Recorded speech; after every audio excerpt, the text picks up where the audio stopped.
New customers can get $100 in bonus bets when you make your first $10 wager. Download the ESPN Bet Sportsbook app and sign up with promo code USL to get started today. Must be 21 plus. Gambling problem? Call 1-800-GAMBLER. Terms and conditions apply. See app for details. Offer not available in New York.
Seven o'clock in St. Louis, you're listening to TMA. It's on 101 ESPN and the TMA STL YouTube channel. Come on in. The water is warm on a beautiful Thursday in St. Louis, Missouri. Doug, welcome to the Bi-State region. Well, I've been in the Bi-State region for some time now, but it's nice to be welcome back. Yachty's basketball team is in the Michelob Ultra YouTube chat and says, good morning, Jake. And that's to Jake Reynolds, of course, who leads things off with a positive thought every morning in the Michelob Ultra YouTube chat. We welcome you to watch the program at youtube.com/TMASTL. Subscribe to the TMASTL channel and listen, of course, on 101 ESPN and the 101 ESPN app and the TMASTL app as well. Jackson Burkett, Doug, is manning the televisions for us here as we head to Oakmont for an update where it might be Ludwig's time. He is a mere 70 holes away from his first major championship. He is 2 under par. What are you seeing from Ludwig in the early going at Oakmont? Well, I think if he can just get up and down, he'll be in good shape.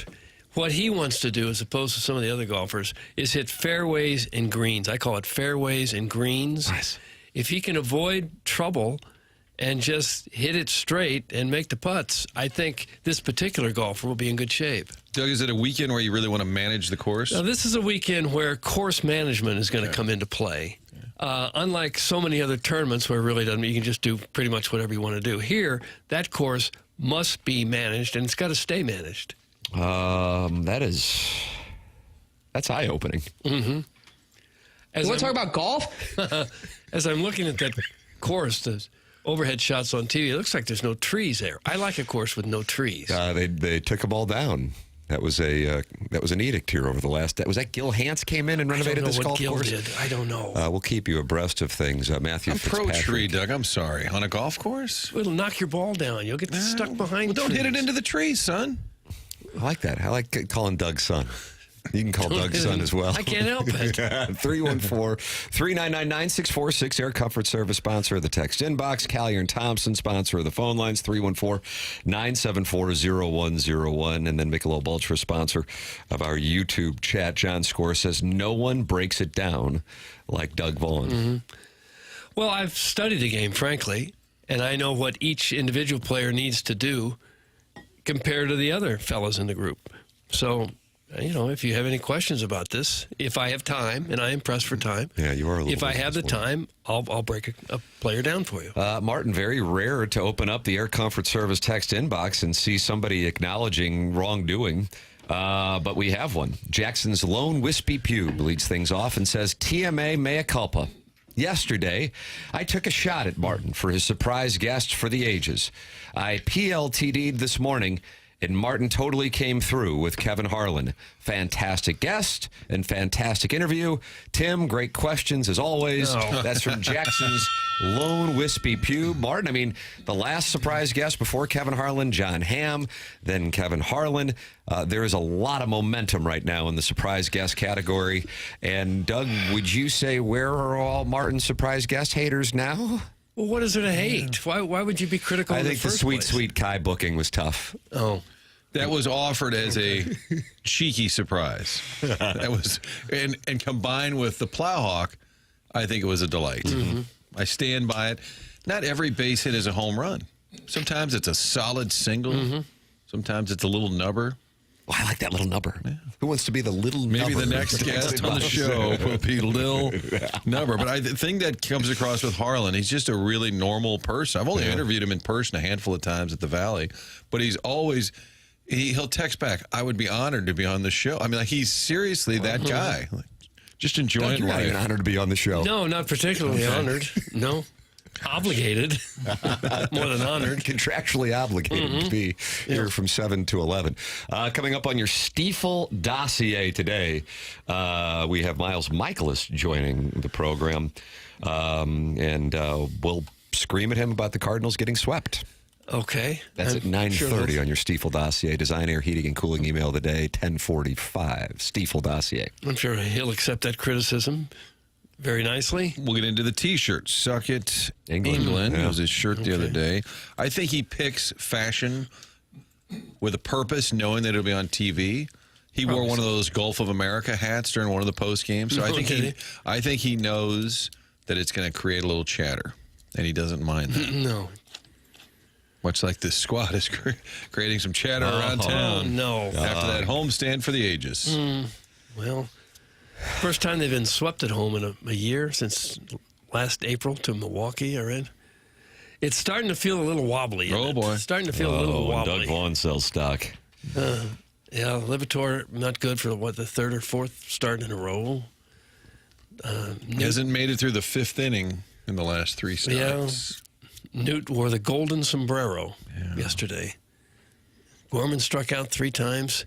Just feels like it's kind of starting to get a little wobbly. Can I get a roster reset? They're in Milwaukee. This is when Mo comes through and says, we've made a few moves today. We brought up some JC. Do you think today is a reset day? I think it's due. I'm not positive it'll happen. I'll wait for Katie Wu to announce it, but I feel like JC could come up, Valade could go down, maybe Ryan Fernandez for Roycroft. Just get sprinkle in maybe. I feel like you're calling your shot. I might invest on that. This is honestly just me throwing that out there, but over the years, there'll be a little lull in a season, and they'll throw some and hopefully a little more meaningful than a guy you've never heard of gets called up. We put Swanson on the IL. Oh, okay, that's not what I'm talking about. I'll tell you what, I'm excited for this Brewers series. Well, then, Charlie, you'll be delighted because this is a 4-gamer in Milwaukee in one of Jackson's least favorite ballparks. And he's never been there. That's true. Just That's because of not the fair. roof. Yeah, I think it all looks bad. You don't like the big windows that are wide open and Yeah, I think shining on the players, much like here at Creve Coeur, shining on you. when your ballpark looks more like what they have in Miami than it does Wrigley Field, you're not winning. You know what I'm saying? It looks a lot like Miami's. But when they tell you the game's going to start at 7:05, it'll start at 7:05 or Okay. 6:40 or whatever. It's not going to be a rain delay. It's not going to be too cold. There'll be no problems. I personally have a little bit more grit, a little bit more sandpaper in my game. If it's 62 degrees at first pitch, I think I'll be okay if I'm sitting out in the elements. This is summer, Doug. Come on, baby. Come on, baby. Oh, this is summer, Doug. Come on, baby. Could be a T-shirt. No. Could be a hat. Come on, son. Get yours at tmastlshop.com. Doug, this is summer, baby. By the way, Come when on. Jackson stepped in there with Kevin Harlan, I enjoyed the question. I feel like Jackson's been ready for his moment. Kind of the guy who just got called up on a roster reset, and we throw him out there. LaRue said put him in the lineup that night, whether it's John Hamm or Kevin Harlan. And yours was about not having sort of a scripted phrase or a signature phrase, and that opened the door into a great little visit into Harlan's world. So kudos to you, Thank you. Yeah. Young Alliance. Thank you. I love Kevin Harlan. My favorite, him and Joe Buck. Like that's my two favorite play-by-play guys on a national scale. Okay, I think they're just I think outstanding. a lot of people would agree with that. Yeah, I think they're awesome. And I think Harlan, I think he benefits from not having some like signature call that he has to make in big moments. You know, he can just kind of do what he feels in that moment. Why do you hate Al Michaels? I think for some guys it works really well. Okay. But I think if forcing it and it not working is way worse than just doing it organically. Why do you hate sports radio?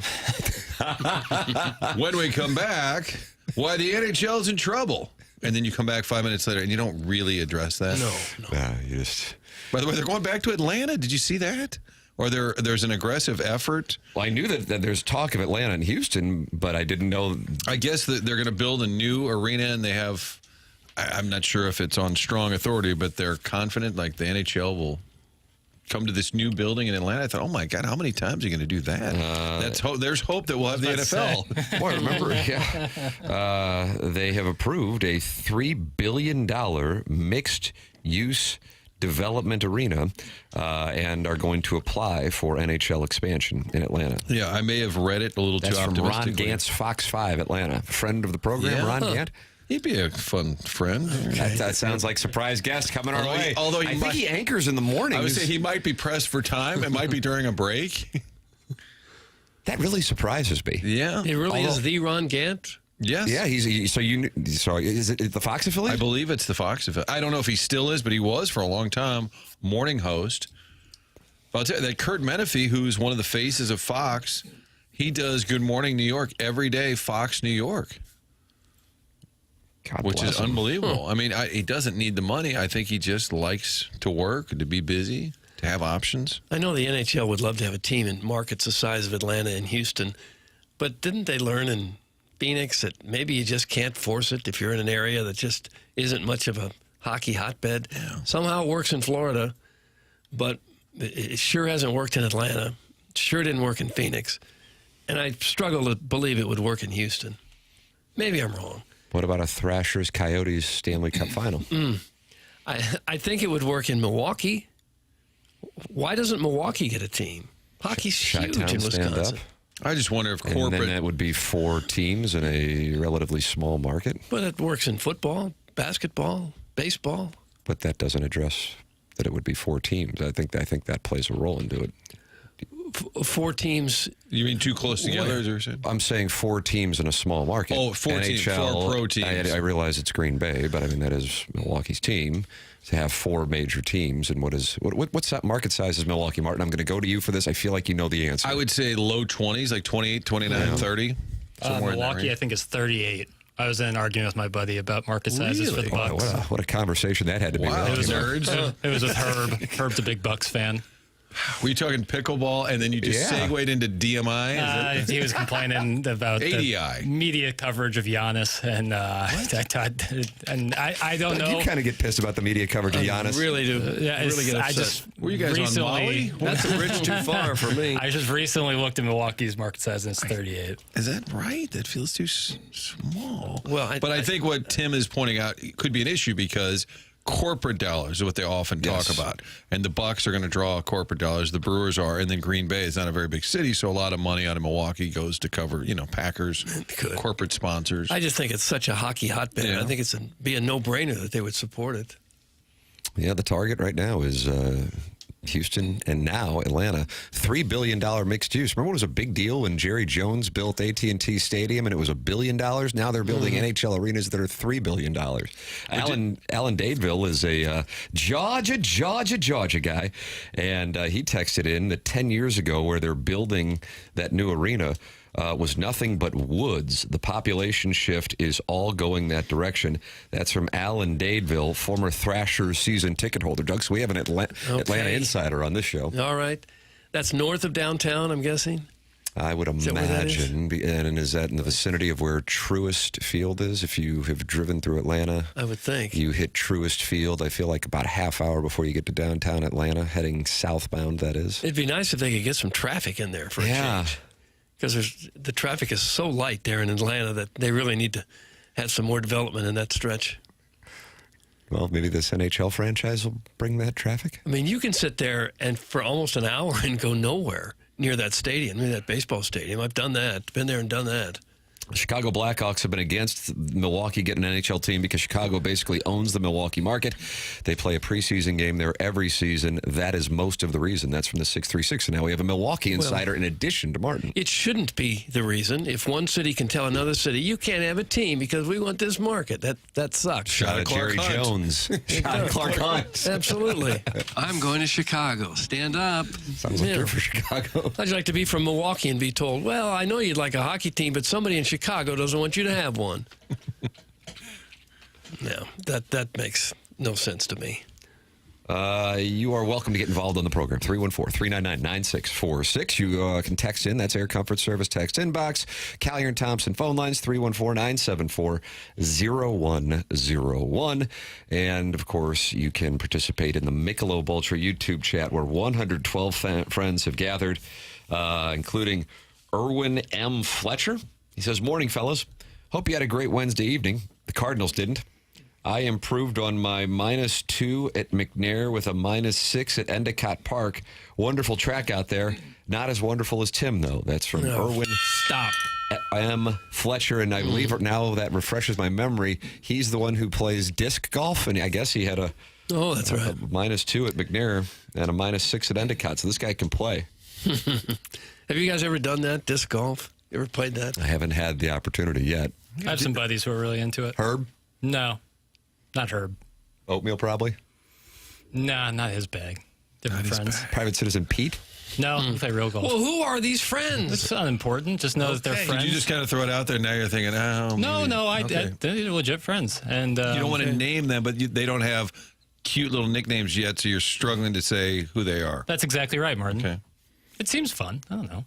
I think I did a story on it. They're out by the Principia. Is there one? Town and Country, that high school that now is a dominant athletic program. Oh, yeah. They've got a disc golf there, visible from Clayton. I don't know if you can just walk on. I don't know what the rules you are. have to pay to play. I don't know the Member rules. guest today. I don't think you do. Principia disc golf. We got a text from inside the Blues locker room. Daddy Padre with some insight. He says Houston, Atlanta, and Phoenix will all have teams within the next 8 years. Gary knows what he's doing. The issue in Phoenix is they haven't had the arena in the right spots since Dougie covered the big ones downtown. Same goes for ATL with it being away from the city. That's from Dad, DBA Daddy Padre. Since Dougie covered the big ones downtown, what the hell does that mean? Well, I mean, his name's on the cup. He won it 6 years ago today. He didn't have anything to do with it. No. And so I think you have to give him some, is runway our phrase in St. Louis in 2025? Yeah. Well, Daddy Padre gets runway. His name's on the chalice. Didn't Chief mention him in that famous speech? Sonny, Steiner, Perry, Padre. He didn't. You sure? No. I saw him in practice once. They beat him like a government mule. Maybe Martin can have Walt call in again to talk about his time in those 20 games in Atlanta. That's from the Warson Woods Wacko. Keith Kachuk appearances on this program.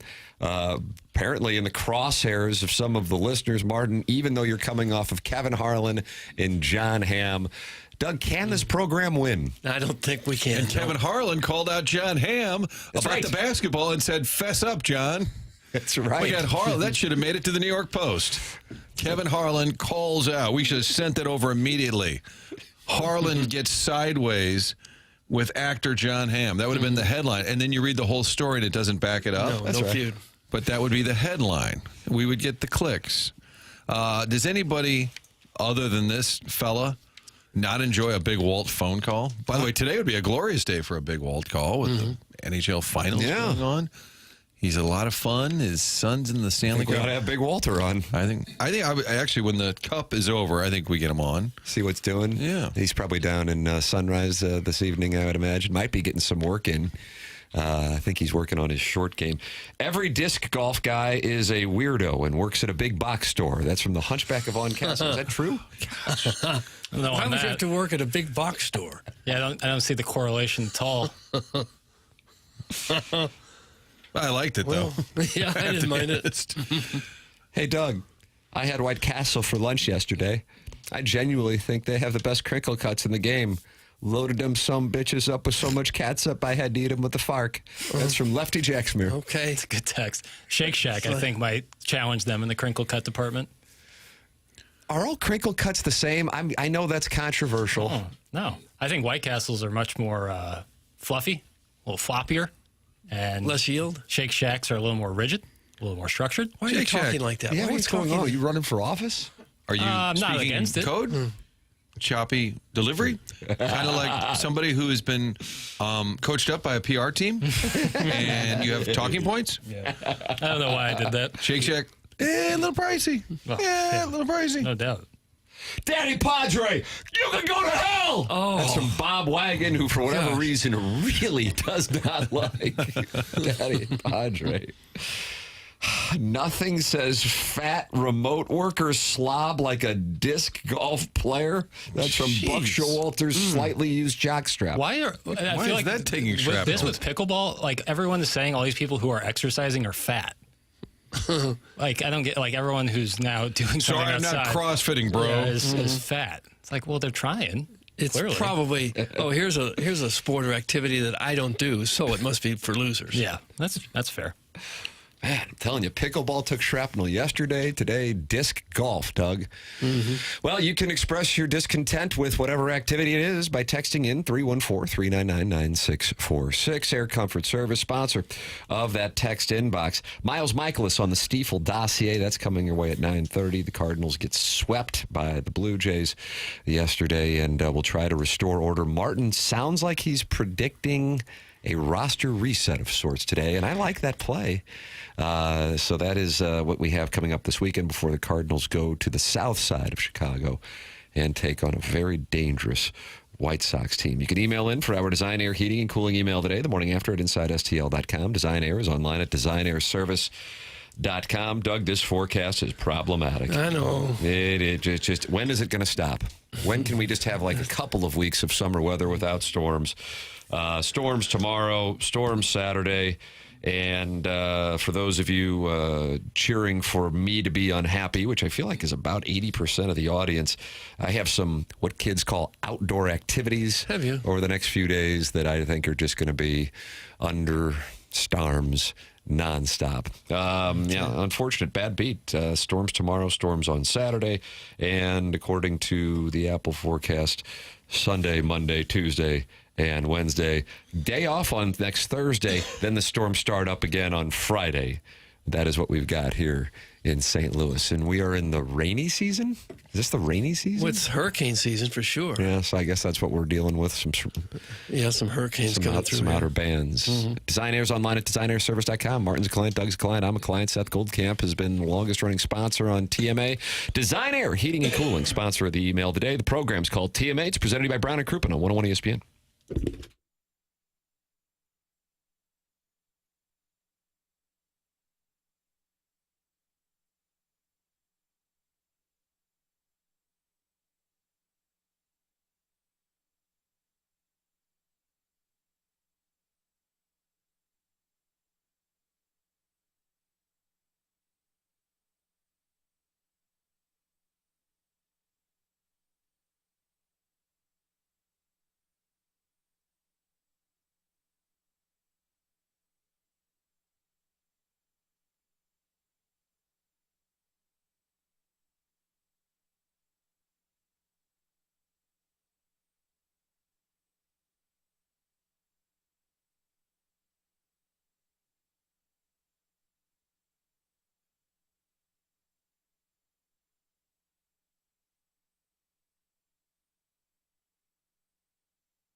Doug, a tribute to the late Brian Wilson. Passed away yesterday. Had a great run. Very talented guy. I don't think we'll ever hear this music again, do you? Like Beach Boys style? redone. Yeah, this style come back. What would you say? People are going to listen to this forever, especially the people that grew up in that era. But I don't know that they make any new music that sounds anything at all like this, do they? What would you say that the Beach Boys style is? To me, they're kind of like a musical barbershop quartet, like a more pop music barbershop quartet.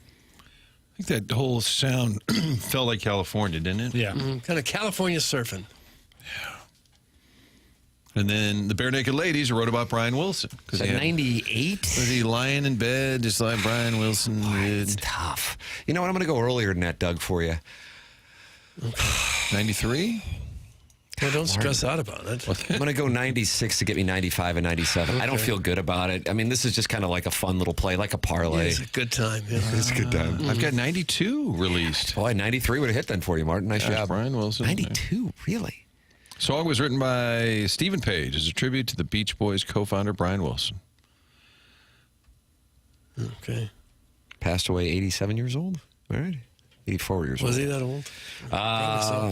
TMA 101 ESPN, Brown and Crouppen, sponsor of this program, a program that welcomes you to participate via text, via email, via phone call, and via YouTube chat, which is presented to you by Michelob Ultra. Michelob Ultra, glorious weather today, 95 calories, 2.6 grams of carbohydrates. It's only worth it if you enjoy it, if you're going to be outdoors and enjoying the weather. Michelob Ultra, a perfect accompaniment. Michelob Ultra, sponsor of our YouTube chat here on the morning after. Doug, the Cardinals get swept yesterday, and it sounds like you might be selling your stock in the Cardinals. Right now it's a hold. You're in a holding pattern? Yeah, it's a hold. It's not a sell yet. I think the series in Milwaukee might give us a better grip because I think we're getting close to the time where they got to consider, are we contenders or are we not? And right now, I think that's still up in the air. Katie Wu with a column this morning on The Athletic regarding that exact topic.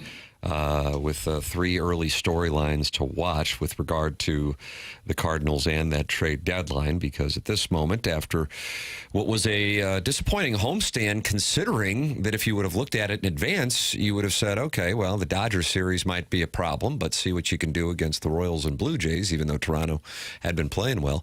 They wind up going 3-6 on the homestand, and now sitting going, okay, well, 3-5, right? 3-5.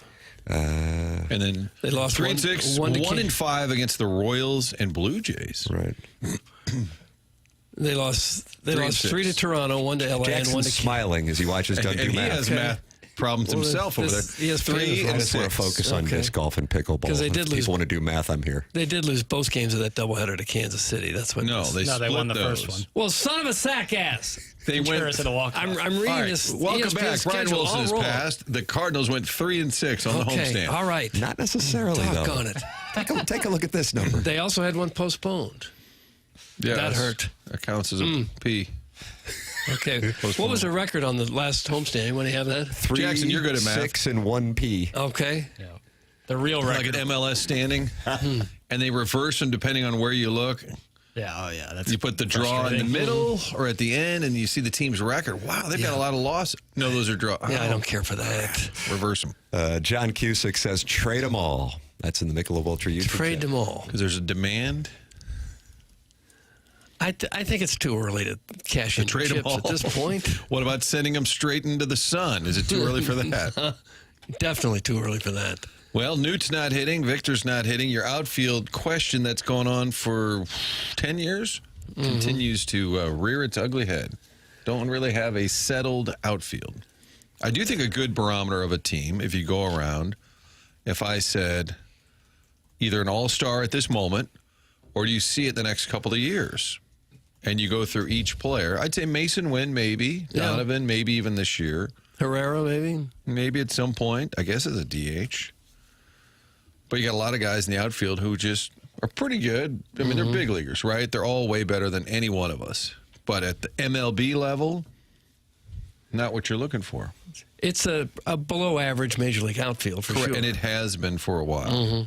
And it's tough to roll out a lineup if your outfield isn't providing much pop. Fork, meet Redbirds. They're done. Oh. That's from the Gray Summit Gray Goose Guzzler. They just put a fork in the whole roster. Well, you won't be saying that if they go to Milwaukee and win 3 out of 4. Well, they'd be winning the series, Doug. It would be, but the big thing is that they'd get 3 wins. Yeah. And then they get to play the White Sox after that, so maybe they could make up some more ground there. And I think it's still too early to make that decision.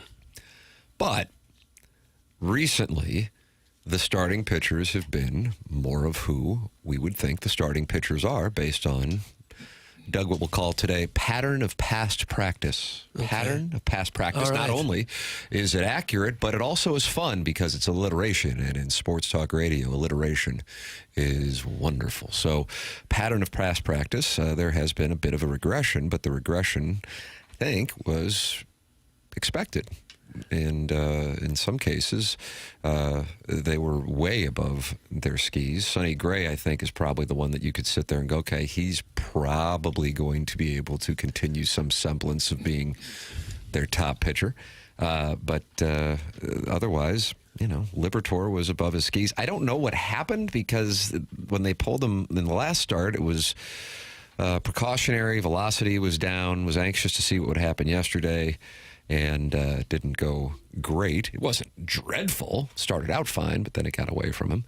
And our guest at 9:30 has had a couple of rough ones here as of late. Palante hasn't been wonderful either.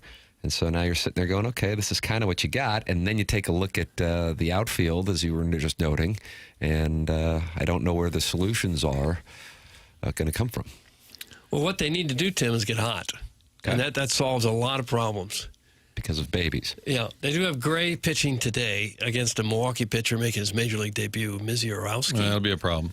So, never heard of him? Oh, no. Nope. Shut him down. Sonny Gray, last 2 starts, 13 in the third innings, no runs.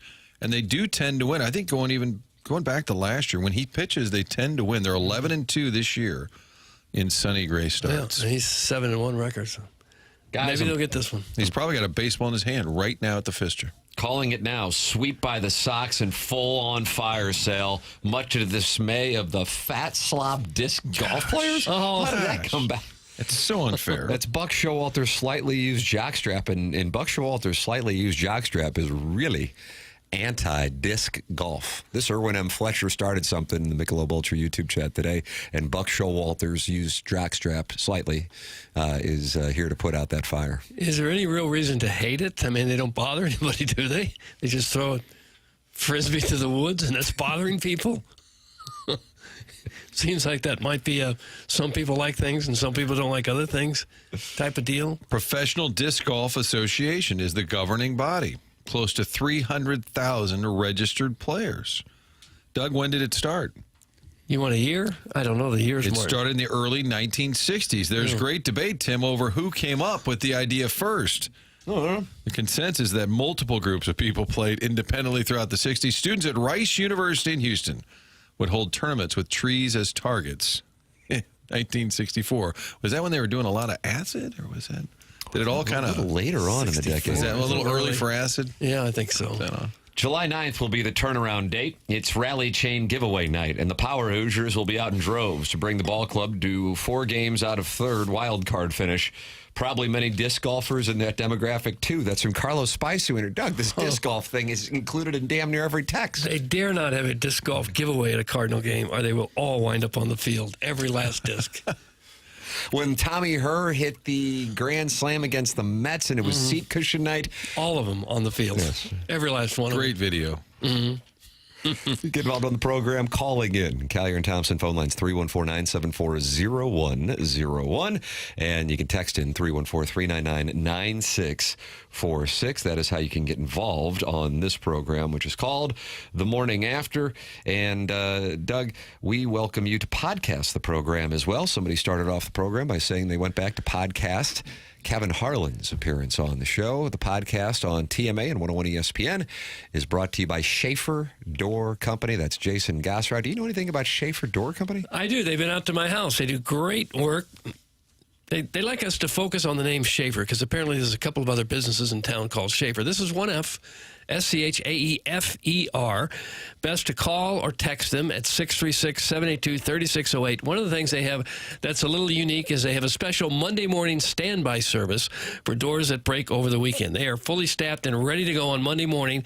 You have a problem with your garage door, Schaefer Door will get out there lickety-split. They service all kinds of garage doors for service and new installs. If you run a business or a warehouse and have those big giant doors, Schaefer is experienced in those types of jobs as well. The business has multiple family members that work there. They're big enough to get any kind of job done, small enough that you talk with an actual person when you give them a little ring. The service techs are not commission-based. They're not going to sell you a brand new door if you don't need it. I didn't need it. They came out to my house. I just needed a strut. You know what they did? They put in a new strut, and now my door just works perfectly. So go to SchaeferDoor.com or call or text them at 636-782-3608. Schaefer Door is a Clopay Master Authorized Dealer. Doug, we welcomed people to partake, but I am going to be a banty little rooster coming back, and I think I might have an ally in my compadre from the Tim McKernan Show podcast. His name is Jackie Papers. Oh, yeah? I will tell you why on the other side of the commercial break. Somebody just went to teasing camp. I was going to leave. Now I'm staying. Yeah, now you're going to stay in the car. That's coming up. This is TMA 101 ESPN.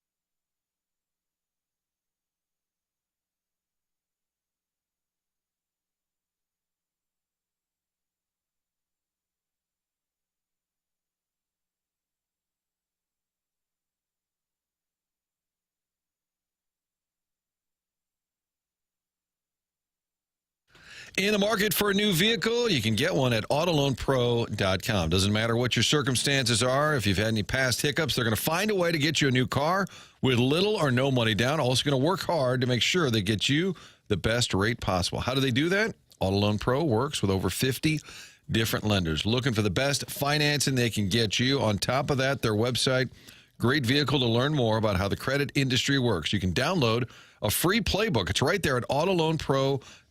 Just scroll down on the website. You'll see Robert Thomas, friend of the show, except when he doesn't call in when the season's over. But scroll right past that, down to the free playbook, AutoLoanPro.com, where you'll learn more about how credit works, but also get a vehicle, whatever you can afford, maybe this time around, then the next time around each time. Maybe you're upgrading a little bit. AutoLoan Pro is going to be with you every step of the way. AutoLoanPro.com, the website where you get the vehicle. You also get a little bit of an education there. They are part of the Lita family.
Hey, this is Jackson with a Sports Center update driven by Johnny Londoff Chevrolet and Johnny Londoff Autoplex. The Cardinals lose yesterday, fall into a sweep by the Blue Jays. That's 4 losses in a row for the Redbirds. They try to stop the bleeding today with a sunny gray start in Milwaukee. That's going to be a 6:40 p.m. first pitch. That was another Sports Center update driven by Johnny Londoff Chevrolet and Johnny Londoff Autoplex. See them at londoff.com. Chevy, together we drive. Are you kidding me?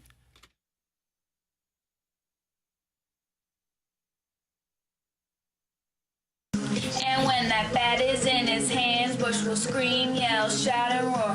One day, he will play in the all-star game. That ball is on the field. Best believe that someone's gonna score. Colby, let's go. Cardinals, let's get that triple, double, single, that smooth home run. Got a flat bill looking fine for him to shield the sun. Now take my eye black off, flap it on my shirt. Colby is high like the fire, high like fire. I love number 28. Colby's fire burning in the outfield. Whoa. Let's get you fired up for the Brewers series, doesn't it? Yeah, especially hoping Colby Rasmus can get hot. How is a song like that even recorded? Boom! That could be somebody just walking down the alley singing, but yet it got recorded and somehow made its way into the internets. Yeah, It's fascinating. She probably did it. She did it and put it up there. That'd be my guess. Probably. It's a fabulous tune. Can I share a Rich Gould anecdote? If you would, please. I don't know what made me think of that. He sends me and Mandy Murphy a text yesterday, about 4:30. We're all at work. And it's clearly like a public pool. And there's just and there's kids everywhere. And when I saw him at the McKernan day, he showed me a picture of his pool. It got hit by the tornado. Like his pool got split down the middle, the concrete, like Holy really crap. legit ruined his pool, the tornado. And I guess the house was fine. But he was saying, you know, I love my pool. You want to see what it looks like? That was back on McKernan day. So yesterday he just sends a text. And it's clearly like just kids at the like Caddyshack, the caddy day. And he said, this is my life now. Kids running around screaming Marco Polo. God, I need a vodka tonic. And I think we need Uncle Rich to come in. I think he needs some soothing. I think he needs a friend. So prayers for Uncle Rich. Yeah. Maybe you could visit us tomorrow when Tim's not here. I'll be in the Hamptons. Jackson's parents offered their place this weekend, and that's going to be fun. The weather in the Hamptons, Montauk in particular, is supposed to be beautiful. Thank you to your parents. I hope they enjoyed the fruit basket. No doubt. Yeah. Little rain coming for you this week, but it's a pretty big home. That should soften up Shinnecock for That's right. the Yeah. member guest. I'm playing it up there. It's always fun when I get invited to play the Shinnecock member guest. You have been invited? Yeah, so that'll be fun. I like to hang out with the finance bros and do horse. Horse. Yeah. You can call in on your member guests, 314-974-0101, or text in 314-399-9646. Doug, I hate to do this, but I'm banty as all get out. Why? Papers, do you know why I'm banty? Ladies and gentlemen, Jackson Burkett theorizing why I'm banty. I don't know. No, I don't. Okay. College football. College football. See, I don't know if you're aware. Missouri schedule times? Yes. Schedule windows. And I knew it was going to happen. Jackson and I were doing QFTA the day they announced the time for Missouri LSU. Oh, yeah. Remember that? Yeah, that was brutal. And I just knew it was going to happen. Mm-hmm. My theory, Martin, this is a master's thesis. Should I ever pursue my undergrad? As Kevin Harlan was briefed yesterday that I have 8 credit hours left. Seemed to dunk on Mizzou quite a bit, Yeah, didn't he? that was unfortunate. Is when the SEC has one of their protected brands going into, all due respect to my almost alma mater, one that certainly would not be considered a protected brand and is not necessarily a powerhouse, but they can sneak up and grab you. Doug, they'll tackle you by the ankles as you're about to break away. Okay. That what they will do, should one of those protected brands have a road game at one of the schools, Oh, I just saw it. they give them the old 11 o'clock kickoff. Martin's head just went down, and you certainly don't have the Missouri emotion I have pumping through my veins, brother. I didn't know. I thought they were all just windows that were announced. I just see. Well, for the most part, they are. But if I could have bet it, I would have bet it. Missouri, Alabama, 11 o'clock kickoff. Oh. At Oklahoma at 11 too, but you won't be going there. The Missouri-Alabama game is in Columbia. The one in November is in Norman. And what that does is it takes away atmosphere. That's why you have Michigan and Ohio State fans raging about those 11 o'clock kickoffs. I guess there it's noon kickoffs because it takes away from the atmosphere. And I just don't think it's a coincidence. It's very predictable. Now you might go, okay, well then how come they don't put, when Alabama takes on, take your pick of who you would want to go with, Tennessee maybe. Well, they're not going to put that at 11 o'clock. Why? Because now you have two of the, and I understand that, two of the more premier brands, you want them in the big window. But when it's one of like kind of a Missouri, take your pick of whoever else would fall into the category, they put that at 11 o'clock. This is what goes on, and it's been going, and it's not just Missouri, but easily the biggest home game this year is Alabama. I'm sure some people would say it's Kansas, but, respectfully, if you're a college football fan, it's Alabama coming through Columbia. Why do you hate Central Arkansas? All due respect, that's a big Thursday night game before we head down to the lake for Labor Day weekend. But it is kind of disappointing if you're a Mizzou fan who feel the momentum of the last 2 years, if you feel it was real and, hey, we won some games, we made some bowls, whatever. This tells you that you're still not enough of a brand that they say, oh, wow, Mizzou, Alabama, that's got to be at 2:30. That's got to be a night game. That's part of what hurts too, and that they didn't. They have a lot of these games that still have not been determined as far as times go. But that this is what goes on. When LSU was coming here with Jaden Daniels a couple of years ago, that was an 11 o'clock game, brutal, and this one now an 11 o'clock game. So disappointing on that front as far as other games go. The Kansas game, I think that had already been set though because it's a non-conference game, is a 2:30 start. Then they play one of the randos the following week, Louisiana. Get into real games with South Carolina. That one is to be determined, but South Carolina would not fall into the category of protected brand. Then they have UMass, Doug. UMass, they get a night game for the UMass tilt. That'll give them all afternoon to look at the leaves. No, they're coming here. And that's September, so the leaves will still be green, right? We owe them some leaf. We owe them some leaf. Oh, yeah. The Minutemen will be going around Boone County looking at leaves. The big tree. Yeah. Missouri at Auburn, that game time is a flex game time. And then Missouri Vanderbilt, that's a flex game time. And it's a recognized pattern if you kind of know the program. That's the way that it goes. This is brutal. Yes, it is, Colonel.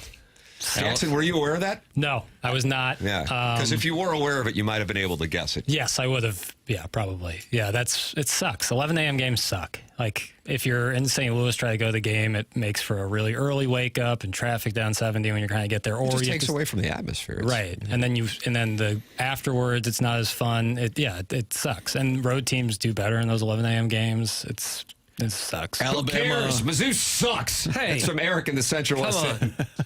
Nonsense. Alabama at Georgia. I assume that's an 11 o'clock. 10 a.m. start. 6:30 on ABC. And then we have Alabama at Florida State to open the season. That's not the SEC's jurisdiction where they can set things up. 2:30 on ABC. Now, here's a bit of an anomaly. Wisconsin is playing at Alabama. They put that game at 11 a.m. Yeah, but that's a different. No, I know. I'm just saying that Alabama. I'm talking about the conference. Right. No, I understand. Yeah. I'm just looking at some of their games and matchups. I mean, Notre Dame goes to Arkansas. That's an 11 o'clock kick.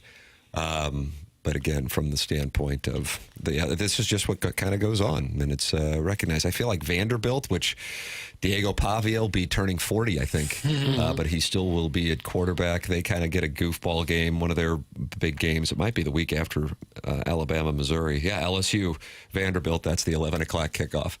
Brian Kelly says this is his best roster ever at LSU. Well, we'll take care of it. What happened to Alabama last year when they had, I think it was an afternoon, a late evening game. I don't recall what it was, or late afternoon game when Alabama went down there and lost. We'll give LSU the 11 o'clock kickoff. It's just something I recognize, and I understand the program. But as a Missouri fan, the game in your conference is when Alabama comes to town, and you get the 11 o'clock kickoff. So yeah, I'm a Banty Rooster. But Doug, yes, UMass is at night, so you'll be able to enjoy that at night. Good. Okay. Well, sir, what are you going to do? What are you going to do about this? You going to maybe spend the night there Friday night and do your horse? And then you wake up Saturday And just keep doing my horse. Yeah, and you're ready Saturday to go? morning would be the call. I booked hotels at the Ritz-Carlton of Columbia, Missouri. But do you get Friday and Saturday or just Saturday? That's how you are able to lock in the hotels. You got to commit to both. Both, okay. So I have Kansas, I have South Carolina, I have Roll Tide, and I have Texas A&M. All due respect to UMass and the foliage. And the only one that I couldn't back out like a week out on was Alabama. So I might have to give somebody my ID because I will not be going down there for 2 nights for Missouri, Alabama with 11 o'clock kickoff. Especially when I think we're going to Auburn for that road game the following weekend. Yeah, it's a better move. It's to go to Auburn as opposed to the 11 o'clock kickoff. Yeah. I want to go to a road SEC game real bad. Have you been to one? Nope. Wow. Nope. The only college football games I've viewed are at Faroe Field and Edward Jones Dome. You know what, pal? We should go to the Vandy game. It's October 25th. Cardinals will be in the World Series. That's but correct. We've got a flex. It's either 2:30 to 3:30 or it's 5 to 7. So set your plans now. I don't want my first SEC road game to be Vandy. Why? not? Spend a couple of nights on Broadway in Nashville, put on your cowboy boots and your hat. Bachelorette party season. Have they even finished the stadium, or is Mizzou still going to be changing in a tent? I don't care where they change clothes. Yeah, that This gives is you all a better about chance to you. peek. What's that, Doug? This is all about you. It's not about where they change No, clothes. I've been in Nashville when Mizzou played Vanderbilt. Oh, any bachelorette parties? And Doug, what do the bachelorette parties do? They drive around in these topless trucks and yell, Yeah. woo, all night long. Yeah. And then they just circle around and come back? Is that Broadway, Doug? Yeah. Tim, what's the best hotel in Columbia? Is that Downtown Hotel, the Tiger I Hotel? think that actually is the that best a nice hotel. I have no idea. think that the is. Broadway. I think that is. The one by Willie's, the Broadway, and then Tiger. Those are the only two Tiger downtown Hotel. hotels. Tim, the 11 a.m. time versus Bama really ticks me off. For those of us who travel to Como and tailgate, that means you have to be at the lots by 6 a.m. It is brutal. That is from the Dover Soul. Why would you have to get there 5 hours early? Dover Soul, you can call in. Chairman Kurt will take your call, and then we'll put you right on. 314-974-0101. The unknown DJ says 11 a.m. for Alabama is awful. What can we do to have fun in the world anymore? Nothing. gosh. I'm tired of it. That's from the unknown. Can't do anything in the world to have fun because of a starting time in a football game. Is it going to ruin everyone's summer? I think it will. Hey, Tim, would you rather have 11 a.m. kickoffs or St. Gabe's picnic in October? Thanks. That's from Big Tough Boy. Wow. Maybe we should tweet that out. What would you prefer? What the hell can we do in this world to have fun? Nothing. Nothing. Because you're out there saying everything we say is wrong. Yeah. Is that Tired Gabe? of it. No. Martin, I don't know if you recall okay. this, but you left the program in October 2006. Left it in good hands? That's what I thought. And the cat and I were left behind, fight like hell. 11 o'clock kickoff for us. And we were told there was going to be 2 months of auditions. And unfortunately, as it turns out, there were auditions, but the hire had already been made. So and there was a secret plan? There was actually a secret plan, and it was that gentleman right there, and that was his reaction to a column criticizing, I believe, the Yankees announcer for calling Alex Rodriguez home runs A-bombs and how it was offensive to World War II. Get over it. And Bill Reloaded says, I could have gone apple picking down in Lewisburg and cider. When our audience infiltrates Gabe's post-game show. I have never been more proud of this program's 21-year run. Mizzou got routed 34-0 yesterday against Bama, and Mizzou is supposed to be good. What have they done to deserve a late game? That's from Matt Holliday's earmoth. Well, that's probably... Go to hell. Okay. It's probably the point they would make in the SEC office is Mizzou's not going to be competitive against Alabama, so why would All they right. feature that Keep as a that same primetime energy. game? Yeah, keep that same energy. Well, if you were with the SEC office and impartial, couldn't you come up with that conclusion pretty easily? The A&M game last year wasn't exactly endorsement for the brand. I can't be impartial. A couple of big ones last year. I simply cannot be impartial. Okay. It's rooted too deep, baby. Okay. 11 o'clock kickoffs are like 8 o'clock CYC soccer games. I know I'm going to be blacked out early. That's from the Worsowitz Wacko, who I guess drinks for CYC soccer games. That can't be recommended. I had a 6-year-old indoor soccer game that started one time at 6:45. I thought, what are we doing here? That should be against some sort of ordinance. Yeah, we just tell our son The building was locked. Indoor soccer rained out.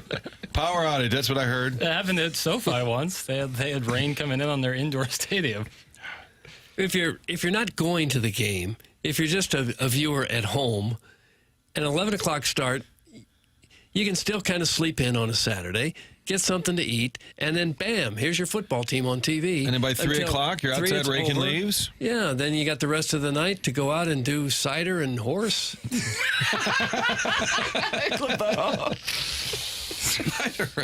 You Mizzou fans better be worried about playing Alabama, Oklahoma, Auburn instead of whining about your little 11 o'clock start. That's from the 618.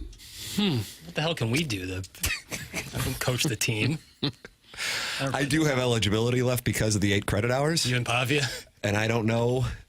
I don't know. I gotta work it out with Hubbard as far as being able to get away for some practices. There could be a spot for you on this club. Mike linebacker. Mm-hmm. And then Gary Kornfeld will be sad he Exactly. If you were under center for the Missouri Tigers, over/under of plays before you end up in the hospital.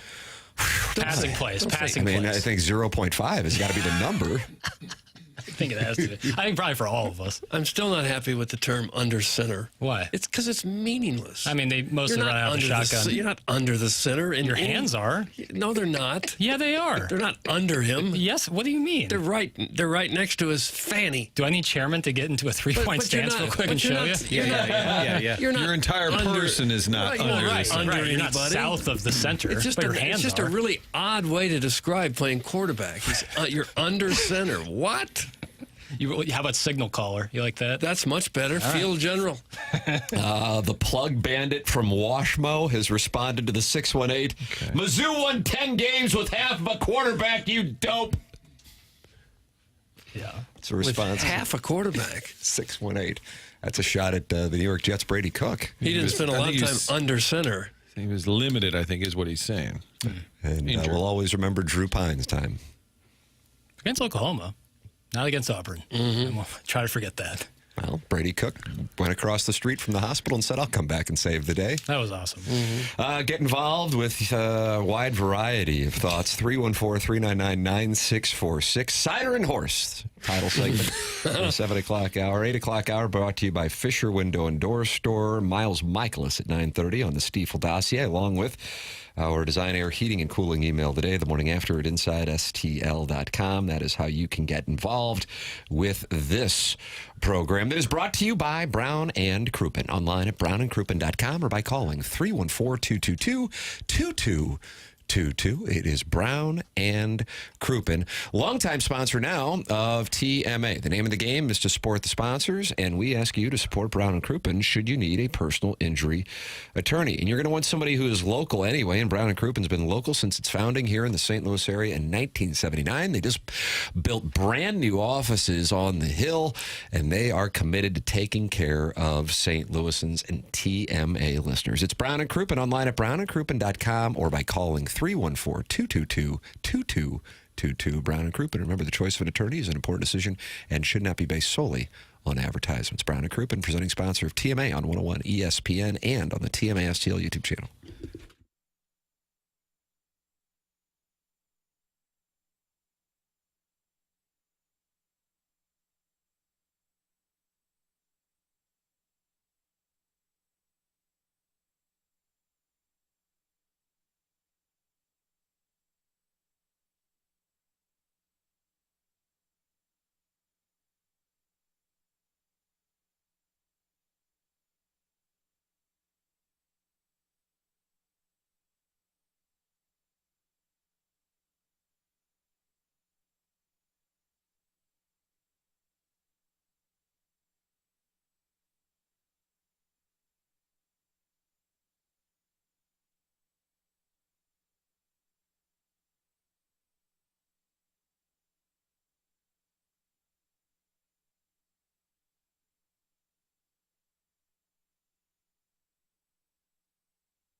Sometimes life is very sad, Doug. Mm-hmm. Well, it's not sad for J.J. Spawn, who is your leader at Oakmont. Doug, you remember the Monday playoff with Rory McIlroy in March at the Players. J.J. Spawn defeated by McIlroy, and why maybe we're headed to another Rory McIlroy, J.J. Spawn playoff as they are at the top of the leaderboard, fresh off of my release on the Spread Zone and TMA to bet Rory McIlroy to miss the cut at plus 300, and now he's one back of the leader, J.J. Spawn. Tam Avenue Capital Partners are already having a cash call, and the players haven't even made the turn. Well, they haven't even played more than like 4 holes. Yeah, but we can see what's coming. Oh, we can. Martin, if you could just Venmo me, you know the number. Was it at Tim? Yeah, at Tim. McGrill 111. I got to meet my bookie from Fox out by the water tower at noon today. How about the scores, though? Low Galore scores. Wow. After all the chatter. That's right. J.J. Spawn is at 300. McIlroy and Woo shaking that ass at 200. Xander Schauffele. I'd like some trees on this course. Doug, you're mad about the agronomy? I'm just saying I like a course with no trees because I don't need any more go trouble. Play a links course. I don't need any more trouble. And when I'm watching on TV, the pros, I don't care if there's trees out there because I'm not in trouble. They are. Picture Augusta without trees. Think about it. Yeah, your dogwoods and pines. They play on your mind. It's true. Like a song. Back. Enjoy the agronomy. No one cares about golf leaderboard updates. Tim is still perfect, though. That's American, the Central West. Come on. Even though Tim gave the golf update, right, which got him sideways, Tim's still perfect. Still, it's not good. Still perfect. Cardinals stink. Trade Helsley and Graham. Tired of it. That's big tough. Doug, the people are not happy this morning here. No, are they ever happy? If they win, they were happy with the Kevin Harlan interview yesterday, Martin. Okay, but if they win, it's because they played a bad team. It's not real. If they lose, trade them all. Send them to the sun. They can't win. Send them to the sun was long season. Less than 48 hours after winning a series against the Dodgers. Yeah, right. Helsley was going straight to the sun. Mm-hmm. Here is Oli Marmol on yesterday's festivities in the series against the Blue Jays. Not his favorite game of the year? Not this time? I don't think so. At the end of the day, they out-executed us. I mean, you look at their at-bats. They just did a really nice job putting the ball in play and scoring runs. They collected hits. That's what they've done for a while now. And they did it well against us. So they beat us all 3 games. I don't feel like we gave a whole lot away, but they just took it to us. Base hit there. Good knock. And they could be up against it today. This rookie with Milwaukee, have you read about him? Jacob Misiorowski. He's from Crowder College in Missouri, down there in Neosho. 2nd-round pick. Throws 103 miles an hour. Holy crap. Tearing it up in AAA. This is his debut? Yeah, Major League debut today. What if he touches 103 in his debut? Like, as a starter? Yeah. One of the top pitching prospects in the major leagues. We got good pitching. We got good pitching. We got good defense. They got good defense. We got good money here. They got a good money here. Let's take Newt out of the leadoff spot. Can I throw Mason at the top? I would enjoy that. Mix it up a little bit. I'm ready for not only a roster reset but a lineup shuffle. I would take both today. Thank you. What do you think the likelihood of those are? I think it's time for Newt to get moved down. I think even Ollie's. You think Ollie's thinking that too? Well, Jackaroo has got fun with numbers. I believe we missed that in 7-3. Stiefel dossier.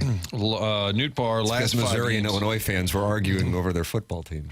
Newt won for his last 22 with 11 Ks. It's really bad. When he's hitting well, he's a nice leadoff hitter because he walks a lot. He's got a little bit of pop. Yeah.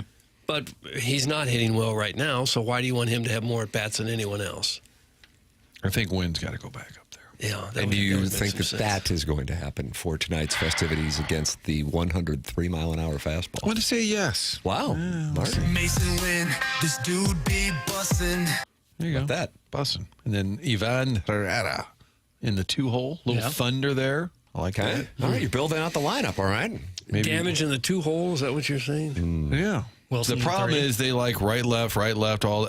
Give me 3 great hitters. Bang, bang, bang. I don't give a damn if they're left or right. I would go Wynn, Herrera, Willie. Yeah. That's my 3 right now that I want out of the gate. Starting my game. I don't mind that. Early in the cleanup. Sure. Yeah. Fine with that. And then after that, just pick them out of a hat. Arenado Newt. Sure. You can give your lineup. 314-399-9646. And, of course, talk it over in the Michelob Ultra YouTube chat where 190 friends have gathered to watch this program. That's youtube.com/TMASTL. Jake in St. Genevieve has a question for Jackson. What does it mean to be bussin'? Playing well. Nice. Great guy. A little bit of aura, a little bit of swagger. Yeah. The fellas from Bussin' with the Boys, popular podcast, Taylor Lewan and Will Compton. They were at the Cardinal game. Yeah, they had the throw that got away. But almost decapitated the U-Man. Why were they here? Why were they here? I don't know. Any connection, I'm saying. First form, I think. They were doing something with first form. Yeah. I was trying to get the Will connection. Compton's a Cardinal fan. Okay. Yeah. He's a Cardinal fan. I know that. Okay. So. They were bussing. They were bussin'. They do their show out of a bus. Oh, they do? Mm-hmm. Okay.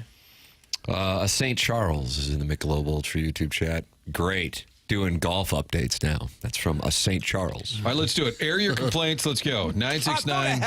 Go to hell. 969. Go to hell. 969. Go to hell. We'll take your calls. And just air it out. Let's air it out. Let's get it out there. Whatever your beef is, this is your chance. All right. Yeah. Load them up. Yeah, Doug, clear them out first. Clear the lines, please. Clear the lines. Everybody on there now, just go home. Clear the lines. That should do it. There we go. And now you know you can call in and air your grievance about the topic, about disc golf, which also seems to be in the crosshairs this morning. A little surprising. Pickleball took shrapnel yesterday. Here is what Oli Marmol had to say about the situation with Lars Nootbaar. With a young group, you're going to have your ups and downs, and every guy's going to go through some version of this, right? Newt's in the middle of a grind right now, and it'll end at some point, and we'll move on to somebody else that's not doing well, right? That's how the game works. But right now, it's on him. It's good to come alongside of him, and I want to see him get through this. But there's a hit right there for him. He is 27. But. When I heard the young guy thing, I thought, Debuted in 21. But most hitters are streak hitters. They get red hot, then they cool off, can't get anything done, then they get hot. That's how most of them are. And right now he's going through that down cycle. Not our catchers. Catchers are always there for us. Pozo in the lineup and in the seats. So I did the math. That's what you were talking about. I felt like I was zoned out earlier. It's because I was doing all the stats for every catcher at bat in the Toronto Cardinal series. 50 ABs. Catchers hit 380 with 13 RBIs and 4 homers. Huh. That's combined Cardinals. Most of those, Alejandro Kirk. He went 9 for 15 in the series with 2 homers and 4 ribbies. Mm-hmm. Will Compton's from Bon Terre, you dolts. That's from Ernie Bjorkman. Gosh, we're dolts for not knowing where Will Compton is from. Well, that's Cardinal territory for sure. Mm-hmm. So he bust in from Bon Terre? Yeah, they just signed a new deal. They left Barstool. Tim, they left Barstool. I guess we're dolts for not having known that, too. We're getting nicked. My complaint is St. Charles. Did they all get a deal on 3-car garages and tan siding? I know that most people moved out there for, quote, more land, but it's awful. Thanks. That's from Arbor Day, who has won Texter of the Year in 2023 and 2024, and he is questioning just the general area of St. Charles. More land, like it's 1860, and everybody's heading west. It's not horrible. It's not a horrible place at all. My only complaint I have is Jackson not being hyped up enough for the Pacers 2 wins away, baby. That's from Bishin About Sports. I'm not a Pacers fan by any means. I watched. Still should apologize. No, why would I apologize? I'm not hyped up. I kind of want OKC to win. Did you bet it? No, I was staying away. Pacers at home are a different beast. Series has been weird. I don't know if I'll bet it again. Maybe if they go to a Game 7, but it's been too weird. It's been the postseason of Halliburton, hasn't it been? Really a lot of chatter about him. I feel like we talk about him more than SGA. Yeah, I think that's wrong. But he's doing some things. Certainly, SGA is like twice as good. How about this, man? The Thunder are still minus 200 to win the series. Yeah, that's crazy. How about that? Yeah. They're down 2-1, and they are still minus 200 to win the series. Fun facts, no and tell. Yeah, I put a stat in the dossier. Teams that win Game 3 of a 1-1 NBA Finals have gone on to win 80.5% of the time. So that's minus 200. Should I fire a bullet? Yeah. I can get this cash call done on the Pacers to win the series, and I'm getting plus 170 on that. Yeah, I mean, if it's 80% historically and you're getting plus 170, I like those. I like that math. You guys were all wrong on your finals prediction in the spread zone. That's from Hottie Toddy. They just finished Game 3. How could But you're wrong. How could it be wrong? You got to win 4 games. And you all picked Oklahoma City? I guess you could say I said gentleman's sweep. I believe Anthony Stalter picked the Pacers. He did. They were getting, I think they were, I don't know what they were. I know the Thunder were minus 700 to win the series. Yeah. And I don't know what Stalter was getting on the Pacers, probably plus 500 or something like that. Yeah, it was 4 or 5, yeah. I said gentleman's sweep, so I'm already wrong, I guess. I think. Would you like to apologize to Riz? Hottie Toddy? No. Could be a gentleman's sweep for the Pacers. Yeah, it could be. I don't think it will be, but it could be. No, you have to apologize every time you give an opinion and it doesn't work out how you said it would. In 2025, yes. Absolutely. And take some I'm time away. offended by your opinion. Yeah, okay. Is it called a gentleman's sweep because you're too gentlemanly to win all 4 games? You let him have one. Gave him one? Yeah. Okay. It's for the concession stand workers, you know. I've never heard that until recent weeks on this show, but I really enjoy it. Gentleman's sweep. I really. It's TMA 101 ESPN. We're taking your complaint calls at 314-974-0101. Collier and Thompson, sponsor of the phone lines. Air Comfort Service, sponsor of the text inbox, 314-399-9646. And you can watch the program and talk it over with other TMA listeners, as many are doing, including old Percy Blumpkin and Uncle Cucker. That's youtube.com/TMASTL. Gather around the hearth. Maybe watch the U.S. Open and watch TMA all at the same time and talk it over with the Rogue Onion and Erwin M. Fletcher. That's what you can do at youtube.com/TMASTL. The program's called The Morning After. It airs on 101 ESPN and the TMASTL YouTube channel.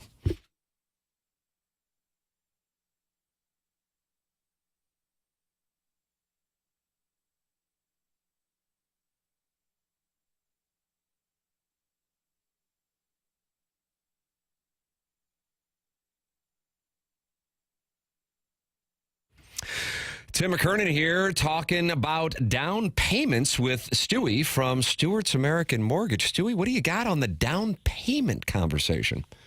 Tim, first-time home buyers get a better rate. Well, we got something even better for you. You can get the bagel loan with no closing costs, but how about 1% down as a down payment? Not 3%, not 5%, not 20%, 1% down. You're buying a $300,000 house, you got to come up with $3,000, no closing costs, a little bit of money for homeowners insurance and escrow.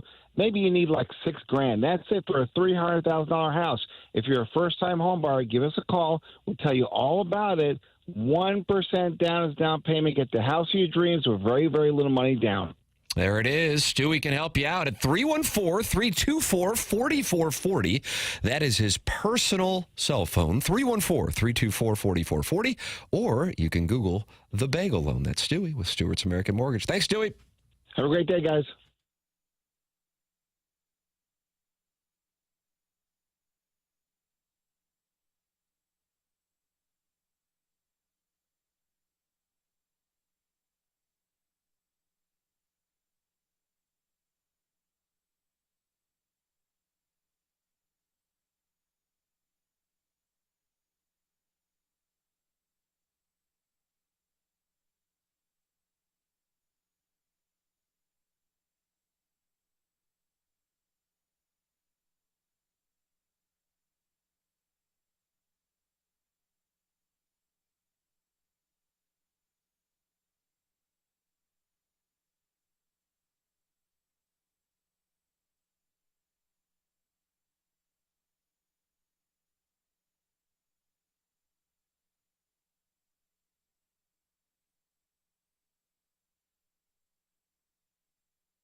this is interesting now. We had a Beach Boys theme with Brian Wilson, and now we've pivoted to Marky Mark and the Funky Bunch.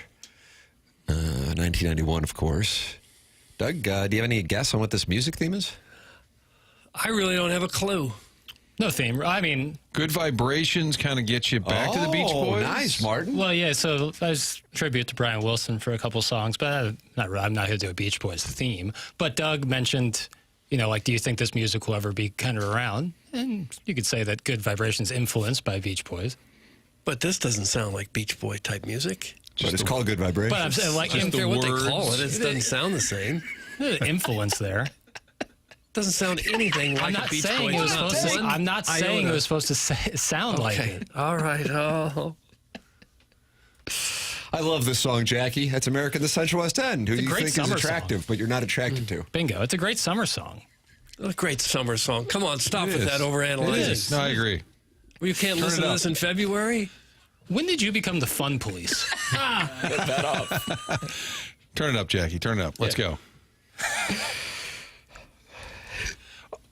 All right, ladies, your chance to get out on the floor. I got 2 tickets to tomorrow's Cardinals game, and I'm going to throw in 2 to the UFL Championship later tonight. Get out on the floor. The Huntley Hot Wife Hunter is not happy that you're not playing Sly Stone. Says, what about Sly Stone? The Michelob Ultra YouTube He chat. just passed away. Okay, I can play more. Yeah, what about? How about instead? Let's think positive. Be like, how about next break, Jackson? You play this instead of why aren't you doing this? We got to work on the way we talk to each other. Yeah, of course. The sexual tension between Jackson and Doug is palpable today. Yeah, Martin and I have been texting each other back and forth saying this is awkward. These guys are really into each other. Yeah. I don't know. Well, we were in Jupiter together for a while, and it's been some time since. While we were on the program yesterday, something they do on ESPN, and there are some people who actually think it's performative, is they'll give these takes and they'll start screaming about them. And while we were on yesterday, Mad Dog was in the camera. Doug, you always like that when you look up and Mad Dog's in the camera and he's screaming about what he's not happy about. Well, he wasn't happy about the Clayton Kershaw Cardinals thing from this past Sunday. Now, to refresh memories, Jackson, do you have that Yeah, give me a Kershaw audio? When he was asked about the Cardinals showing the Matt Adams home run from the 2014 NLDS, this is what the Dodgers pitcher said. Yeah, I think it's a little bush league, but I don't expect anything less from these guys, so it's no worries. All right. And there's a base knock. Mad Dog was still worked up about it, and here's what he had to say. Did you see that Kershaw of the Dodgers was ticked off on Sunday afternoon in St. Louis? Why? Because way back in 2014, he gave up in Game 4 divisional series, 2-1 St. Louis. He gave up a huge home run to Matt Adams. On Sunday, they put the home run, they either did it on a scoreboard, they put it on a loop, and they kept on showing Adams' home run on Sunday. Kershaw pitched the game against St. Louis, and Kershaw took offense to it. Now, hold on. Take it easy, Clayton. I mean, geez, he got all upset. Hey, Clayton, take it easy. You telling me, in fact, how about when they show the Gibson home run or Eckersley every 5 seconds at Dodger Stadium? That's true. I guarantee you, 50 years from now, we're going to be seeing that Freddie Freeman walk-off home run against the freaking Yankees in Game 1 of the World Series. How about every time we walk in at the Polo Grounds in the old days, you saw Thompson at the home run or Branca? That's the way it goes. You gave up a home run. You lost the series. You have never been great in the postseason. Adams hit the homer. Live with it. All right? Yeah, live with it. You've made a fortune. It's about the Cardinals. Don't call it. And by the way, don't call the Cardinals Bush League.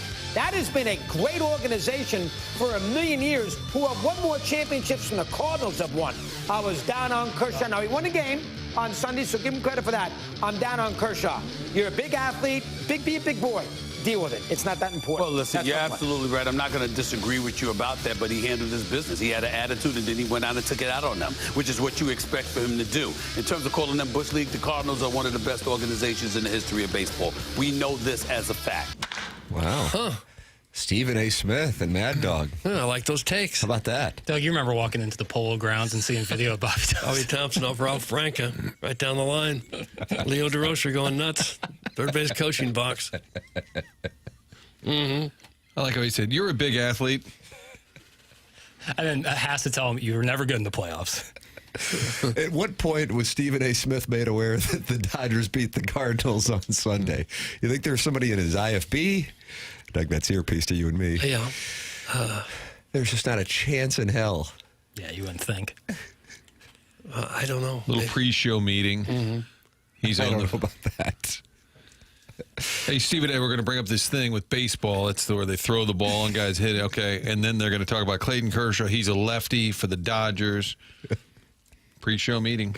Mad Dog Russo and Stephen A., welcome to baseball heaven. That's from Kwame Voyukas the fourth. They could be B-fibs. Yeah, talking like it. I think Mad Dog likes the Cardinals. I think he's an old school baseball guy. Baseball big guy. baseball historian. So. I've told this story before, but it was a Super Bowl. I think it was a Jacksonville Super Bowl, and they would have their votes for the Hall of Fame, Football Hall of Fame, always would take place Super Bowl week, and I'm on a shuttle, and Mad Dog's sitting behind me with Gil Brandt, the longtime NFL executive, who I think worked for NFL.com, and they were having a huge debate about who belonged in the Pro Football Hall of Fame. They were talking about Drew Pearson, and Mad Dog's just rattling off all these stats, but he's yelling on this shuttle bus. So it's not the thing I respect about him. It's not an act. That's who he is. And he and Gil, the whole shuttle ride, I was wildly entertained. And Gil Brandt's kind of an understated Texan with great football knowledge, and they were just going back and forth, and it was a delight. The Mad Dog does know his stuff. Yeah. He comes across as kind of a cartoon character because of the way he delivers it. But there's no doubt that he knows his stuff. Yeah. I enjoy him. It's the only time I've ever enjoyed listening to those two. That's from the 618. Because they have our back. That's the support. Yeah, the support of the Mad Dog Bite because he's on board with the St. Louis Cardinals. Martin, you're on board with Design Air Heating and Cooling, sponsor of our email of the day, which comes your way at 10:45. Miles Mikolas at 9:30. Design Air, online at designairservice.com. Well, longest running sponsor of TMA, so that tells you they are loyal. That's something you want in a company, and you should be loyal to them because they're going to be around for a long time. Staying power is what we're talking about, going back to the early 1900s. That's when Design Air started. And now a fourth-generation family-owned business. And here's the deal. Sometimes a business is successful, and then the family will sell it. Nothing wrong with that, but then the name lives on, and you're thinking, well, wait a minute. It's not the same. But this is always going to be the same family-owned operation. That means when the technicians come out, they're working for Seth and his family, and they're going to be here for years to come. Reliability, that's what we're talking about here. Not something that's gone tomorrow. So designairservice.com, the website you need to know to book that appointment and still get a tune-up for your air conditioner for the summer. It's been a weird weather season so far, but you know it's going to get hot, and it'll stay hot for quite a while. Designairservice.com, set up your appointment. It's the handsome repairman that they've become known for, and the fact that they're not going to upsell you. They're there to repair your HVAC unit year-round for all your heating and cooling needs. It is designairservice.com. Doug, you wanted to hear from Pestis from Festus, our Sure did. January 2025 listener of the month. Well, he's on the Callier and Thompson phone lines. This is a guy who predicted the Cardinals would win 90 to 95 games. Pestis, you are on with Jackson Burkett. Okay, good morning, gentlemen. How we doing? Oh, we're doing fine. You? I'm doing good. All right. Doug, I have a question for you. All right. Doug, are you taking questions? Sure. Can you make it through the day? I think I can. Why? Because if you don't, call Sharon, call the bitch. Oh, call Now, that's not Sharon. He's referring to the ball and beer. Yes. Be specific, please. and talk to all of them. They'll get you through the day. Okay. Would help. Now, on the Kershaw deal, okay, I don't give a damn what Kershaw says. There's one reason. Why? We'll never see him here in St. Louis again. I don't think he'll ever pitch after this season. Well, that could be. That could well be. But that doesn't make it right or wrong. I need you to take a stance on the decision opposed to the fact that he may or may not be here again. Okay. To call a St. Louis team a Bush League when they have won more seasons than anybody else except for the Yankees, their historic value and everything, the way they play baseball and everything, in many ways, L.A.'s the Bush League. Ooh. Right back at him. Tim, we've won more seasons than anyone. Yeah. Series. World Series. Yep. And because they can buy any member of baseball they want and spend all the money they want, if St. Louis had the availability to do that in a big market and everything, St. Louis would make L.A. look like little dumpsters in a big Do you know we have the best fans in baseball in St. Louis? Oh, that's Yes, awesome. we do. That's awesome. You feel like I we am have one the of best them. fans? I wish Jackie would have been there on Sunday to say to Kershaw, who made you the fun police? I have one other thing to knock Jackson on. Okay, let him have it. Let him have it. Dumpster, listen up. Jackson, Yes, sir. how can you knock baseball stadiums and everything when you can't even participate in a wave in St. Louis? Oh, well, the wave thing is a personal preference. I think it's silly. You're too elite. You're too elite for it. That's exactly Ledoux. right, Doug. You think it's silly, Yeah.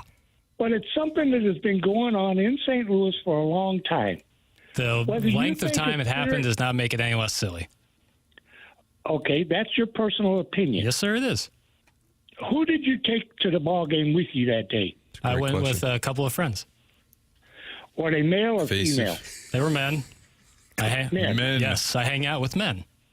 Clip Why that up. don't you ever hang out with your female companionship? I do often. I was with her last night. I was with her the night before I went to the Cardinal game. Okay. But Yep. did the friends you were with participate in the wave? Absolutely not. Alliance.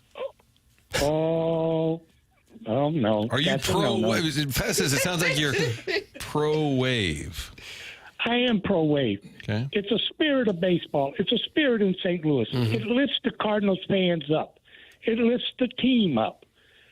Whatever you can do to lift your team is something you have to do. That's fair.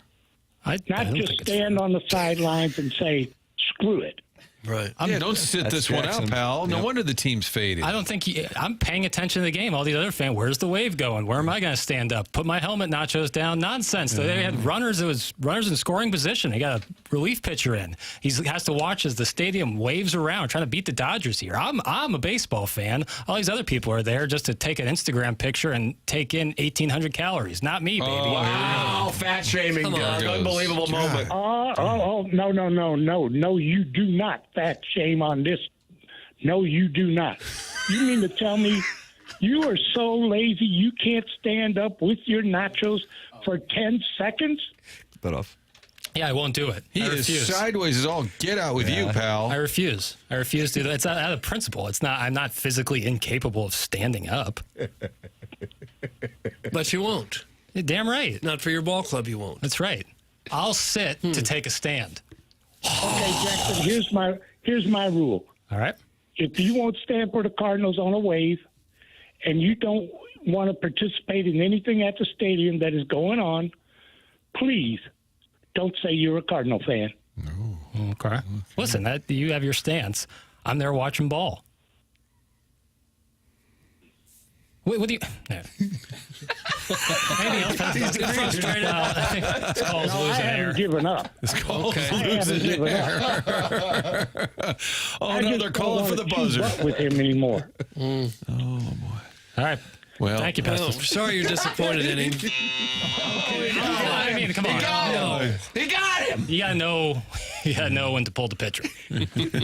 He gave us 6 in the third. Can I request the L.A. Davis buzzer? I'm sorry. I prefer that at this. So you got sideways with a blind man from Festus. He was dressing me down. Well, I mean, I think it was a really calm debate until you brought up the 1,800 calories. Mm-hmm. Well, the idea that I'm not a real fan because I'm watching the game as opposed to with Dodger fans standing up in unison. The Dodger fans were doing it as well? Harder than the Cardinal fans. I wouldn't be surprised. Everyone likes it. I wouldn't be surprised if some front-running Dodger fans started it. Sharon and Clayton has issued a response. Someone can get this riled up about a tired celebration from the 80s, and peeps think this ain't a free enough country. What a world we live in. That's Sharon and Clayton, star of The Real Housewives of TMA. Is that when the wave started around the 80s? I think so. Uh-huh. Yeah. Okay.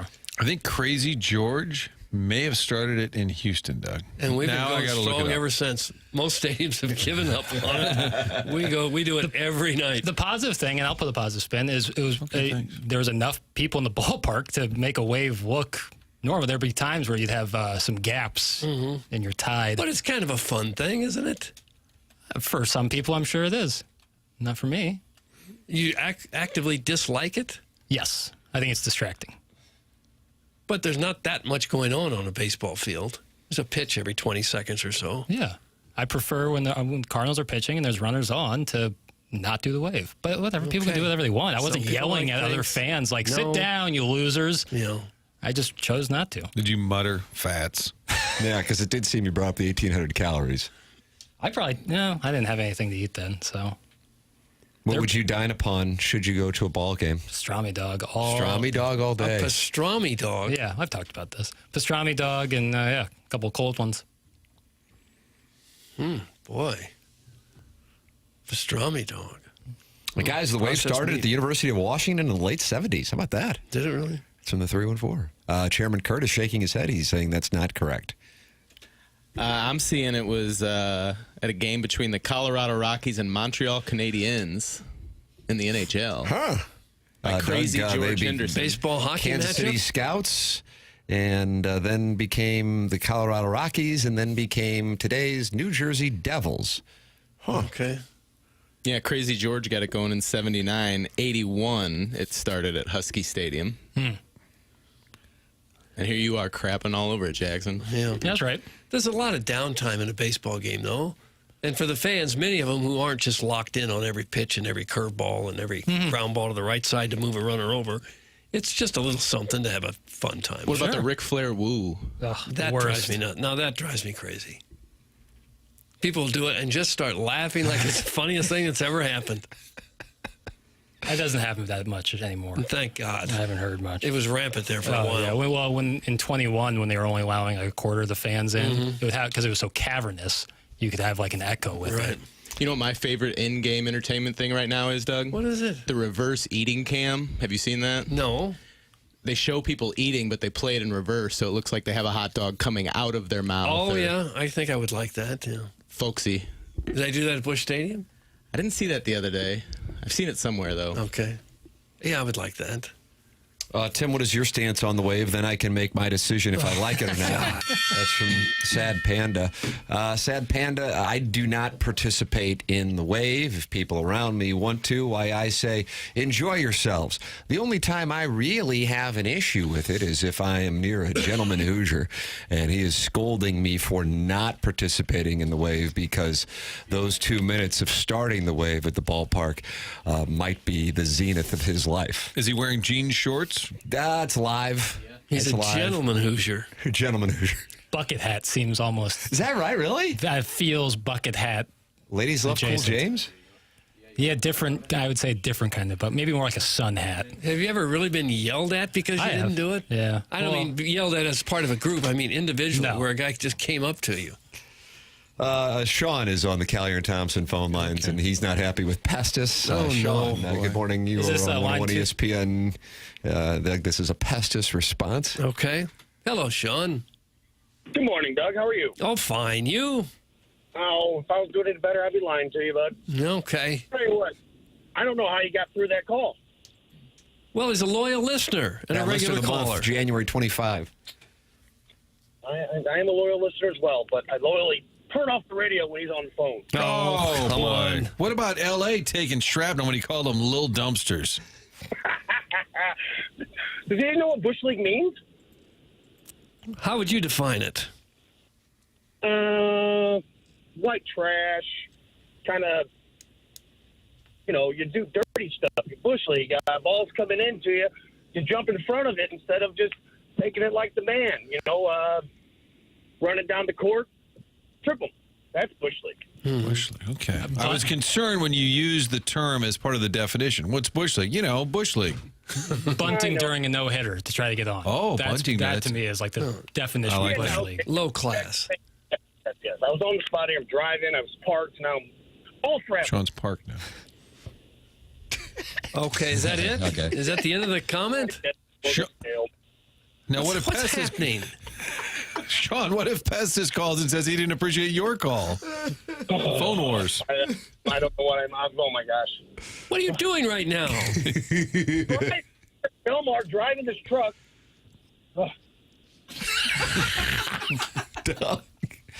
Are you okay? Do you need assistance? My pens are falling off. Things are falling off the truck?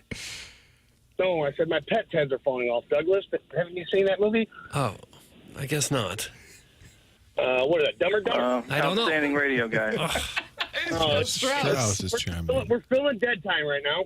Okay, thanks. Dossier says dead time. If you 44. word on the line, we just sit here in silence. Let us know. We're going to take a second. Sean, let us know when you'd like to continue. 8.4. It's on. Now you're breaking up. All right, Sean, thank you. That's wonderful. Okay, Jackson, can you add Stand to by my premise. The mix? phone lines are poison. I would like a giant truck horn, so when we have people calling from a truck and it just gets a little confusing, just hit the horn. I don't know what happened. It's some kind of issue there. Yeah, on Delmar, I think. Couldn't come back from it. The Hoosiers have infiltrated the phone lines. Great filtering, Chairman. That's from the Crestwood Coyote, and he is not happy with the Collier and Thompson phone lines. Doug, you say they're poison? Boy, they're absolutely poison. Nonsense, Kurt. Bang up job. Martin, you wanted to hear from Keith from Green Bay? Well, you got him. There we Keith go. from Green All right, Bay there. Probably is hanging on with 101 Harlan. ESPN. Okay. Keith. Yes, sir. How are you guys? Well, we're fine. How are you? Loving life, loving life. So I have an idea to make the game of baseball more exciting. Love to hear it. Between innings, you remember the greyhound races that they used to race the dogs? Sure. Have them run around the ballpark so people can bet on them, watch the entertainment. Then you get a whole other stream of entertaining and gambling. The attendance will go up, and entertainment will go up. Are the dogs on the field or are they in the concourse? No, they're on like the warning track. They go around. You know, like how the Milwaukee Brewers have the sausage race. Oh, okay. Instead of racing sausages, race the greyhounds. So like in between innings? Yeah. It takes about, 30 seconds to run around there with a greyhound? I feel like you're serious. Greg, I feel like you might be serious. Yeah, my name is Keith, by the way. Sick. I guess you'd have to have well-trained dogs to stay right there on the track. Well, you have that little bunny in front of them. They chase it around. Right. You'll have somebody like on a cart, and then they chase the bunny, and then they'll stop once they get to the bunny. Okay. A fake bunny, a stuffed bunny. Could work. Not a real like kittens and bunnies. Could work as an additional revenue stream. Sure it could. All right. Sounds well, don't get frustrated with us. That's Keith from Green Bay, DBA Greg. The way he said that was so He was very offended. Thank you. And I gave myself a timeout. There's somebody that texts in that's Greg, Illini Greg is in Green Bay or in Wisconsin. So I was conflating the two. There was about a second and a half where he was debating whether or not to correct you on the name thing, and then he went ahead and did it. And then I just checked myself out. I took a 20. Who's next? I can't wait. Who's next? We had another one, but I hung up on him. If you're listening, call back in. Oh, you hung up on him? Was it passive aggressive? No. It was a misfingering. Oh. Flip that off. Keith sounds like he's 5'4", 380, and uses a CPAP machine to gargle down his midnight White Castles. Oh. Some Steven time. Doug, you can use it. I know you enjoy a CPAP. I don't need mine anymore. I'm off. Mazel tov, baby. Congratulations. Mm-hmm. So will you use it now to gargle down midnight White Castles? How does the CPAP help you eat? Well, I think what you do is you put it in there, and then you would then breathe in the burger vapors. I guess you could stuff it through the hose and just kind of ingest it as you breathe little by little. White Castle flavored oxygen. Oh. I started thinking the skipper would be on board because it's dogs, but then I thought, no, he wouldn't want the gray. He probably is against them being used for sport. I don't even think it's legal anywhere except Did it maybe go Florida. away? I think Florida, it's allowed. I know they have them down in Florida. I never quite saw that. Right, Tim? Don't they have those Greyhound racetracks? They used to. I think they may have gotten rid of them, and now they're all poker rooms. Yeah, right. Palm Beach Kennel Club, right by the Palm Beach International Airport. That's where all the poker events were. I remember the commercials. Love them dogs. Love them dogs. Love them Biscayne dogs. I like that. Doug, we've got two choices. We've got the SEC umpire and hold and the gerbil. Let's go with the SEC umpire. SEC umpire, you are on the Callier and Thompson phone lines. Appreciate it. Had a lot of experience in professional baseball as well as the SEC, as I prefaced here, and I can understand both takes from Jackson and Pets, because here's the thing: when you're an old school guy coming up in the game, like, you show up for the baseball, you want to be involved, heavily involved, but that doesn't mean that just because that you're sitting down having a beer doesn't mean you're not locked into that game. You're both coming for some different reasons. And so when you're on the baseball field, especially as an official, when you feel the game, the vibes, as the kids like to call it these days, those things are real. And when you take part of that, it shows pride in your team. But at the same time, when you're just there to kick it and enjoy the game, there's two different sides. That doesn't mean you don't care about your team. It just means that in that moment, you're not willing to stand up, and that's totally okay. So that's just my thoughts. Okay. What was your favorite SEC venue to work? Probably Arkansas so far. Arkansas is pretty legit, but Texas A&M is also really cool because the fans are right on top of you at first base, and it's pretty awesome. What's the worst one? Ooh, Oklahoma. That was all right. I mean, just only because for us, I'd say, the locker room is a little challenging. But I will tell you what, every school takes pride in what they do. They take care of us as officials. And I tell you, the SEC is really the top of the line. The Big Ten, the Big 12 are right up there too. But they got the money, and they take pride in everything they touch out there. So is that a full-time type job? You make enough to make that a full-time job, or you have to work somewhere else too? Most guys work a second job. I also do some landscape and stuff in the off season. But you can, you start working super regionals and stuff like that. You can get into some good change. But that doesn't mean that you sit around and be lazy and don't do nothing, because that's when you end up not being able to be physically capable to do it over time. Is your goal to get to the College World Series, to call some of those games?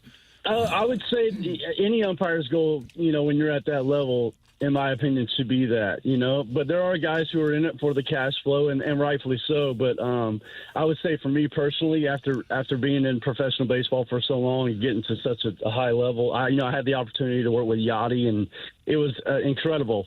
And I would say that, yes, my goal would be to work the College World Series. But if not, Lord willing, if it does or doesn't, that's in his control, then I'll just take every day as I can, What's the worst thing somebody called you in an argument?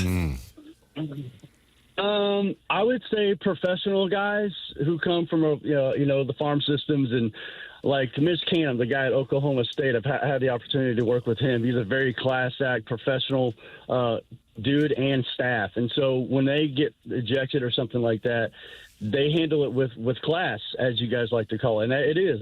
Baseball is a classy game, especially from the old school days. But the guys who are kind of clowns and don't really have an idea, they didn't come from the background, they can make it personal. And then whenever, a manager or player makes anything personal, that's automatic. There's no warnings. It's just automatic. But, and did you say you worked with Yachty? I did when he was on a rehab stint in AA, and I had a chance to have 2 plate jobs with him. And I got to know him. And in every way of the word, Hall of Fame, he's it. He is it. And that guy he's the guy. If there was one guy that I ever wanted to work for, and I'm not from St. Louis, but I've been here about 15 years. I'm from the South, and I love it here. But that guy, that opportunity to be able to have that, he gave me a lot of encouragement. And funny story, I'll be quick. I called a check swing on him his first at bat. He was leading off the top of the first in the crowd. Everybody in Springfield, they're there because it's Yachty, right? And 2-2, 3, whatever the count was, I called a check swing. And that crowd, I tell you what, they wore me out. and Yachty, he didn't like it. He didn't like it. This was probably like 5-6 years ago. And he came back up the next half inning. He goes, "Poppy, you got it right."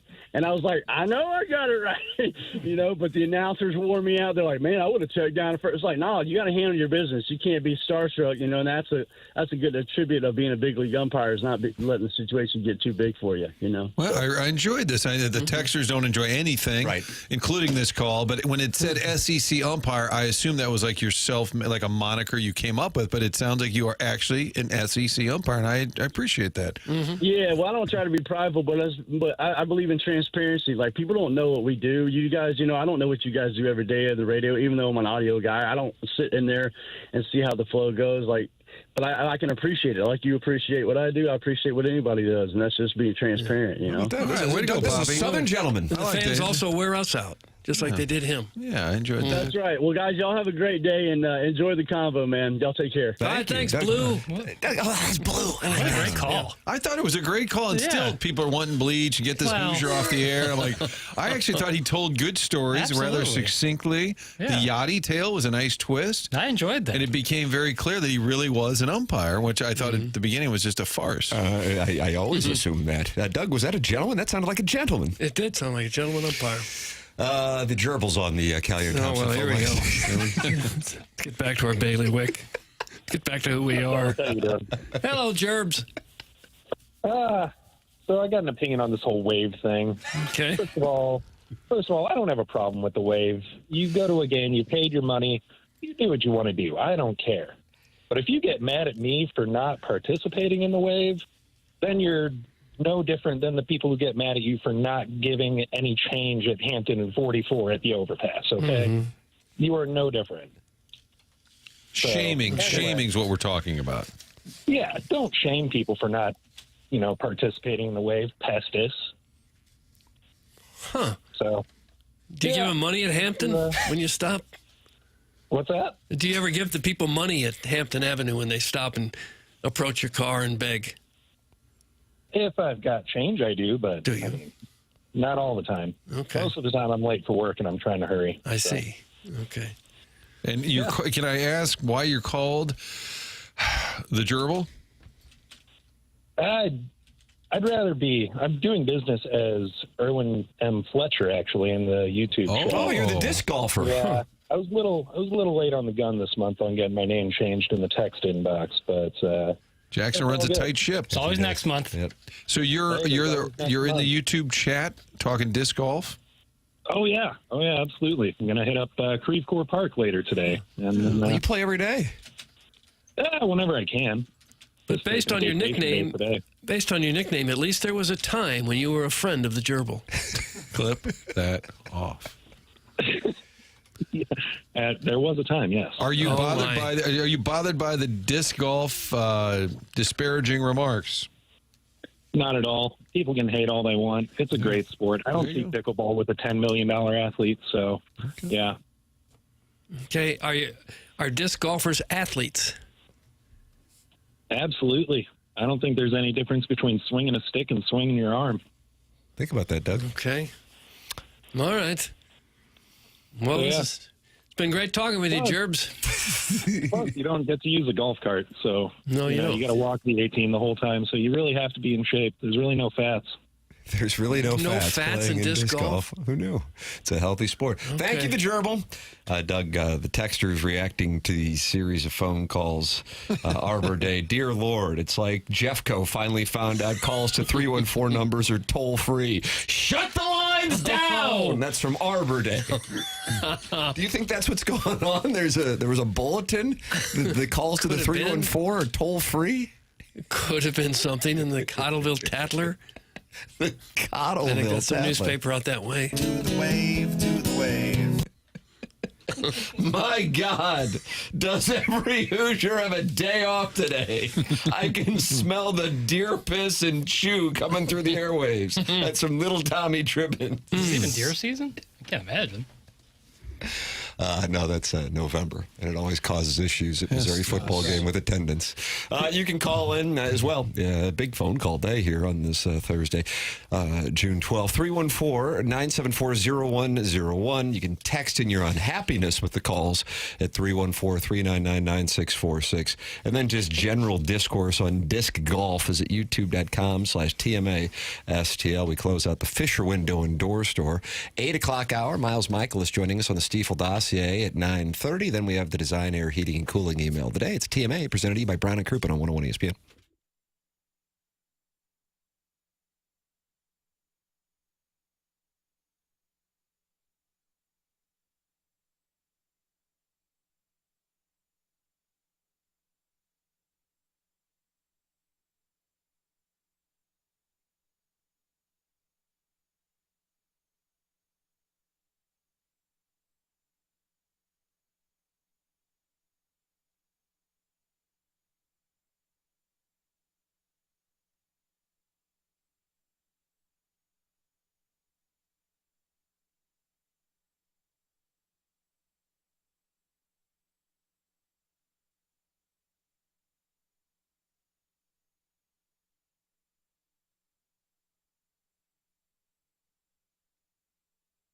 All week long, St. Louis City SC has been teaming up with Schnucks, trying to kick hunger in our city. All you need to do is go by your neighborhood Schnucks. Donate those non-perishable food items. This is going on until Saturday, June 14th. There's still a couple more days to donate. It's a week-long food drive that's benefiting Operation Food Search and helps provide food to those in need here in St. Louis. Cereal, peanut butter, canned beets, canned veggies, those types of items. You get them at Schnucks while you're shopping. If you can, add a few into the cart for those in need. Just place them in the collection bins right there at the store. Help feed our community. They had a great event at Butler Hill location last night. City players hanging out with folks at the Schnucks there. Again, it goes until Saturday. Your chance to help out. Operation Food Search. It's Schnucks teaming up with St. Louis City SC. If you can, grab a few extra food items. Drop them in the bin on your way out. All of this going through Saturday at Schnucks.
This is Jackson with a SportsCenter update. It's brought to you by Saliga Heating and Cooling. The Pacers take Game 3 in the NBA Finals, 116-107. Benedict Mathurin with 27 points off the bench for the former Arizona Wildcat.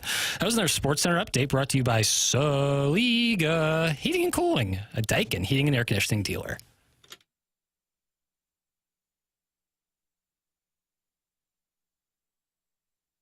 Alex P is in our head, calling Gloria. Gloria, Gloria, we got Latin Terror saying.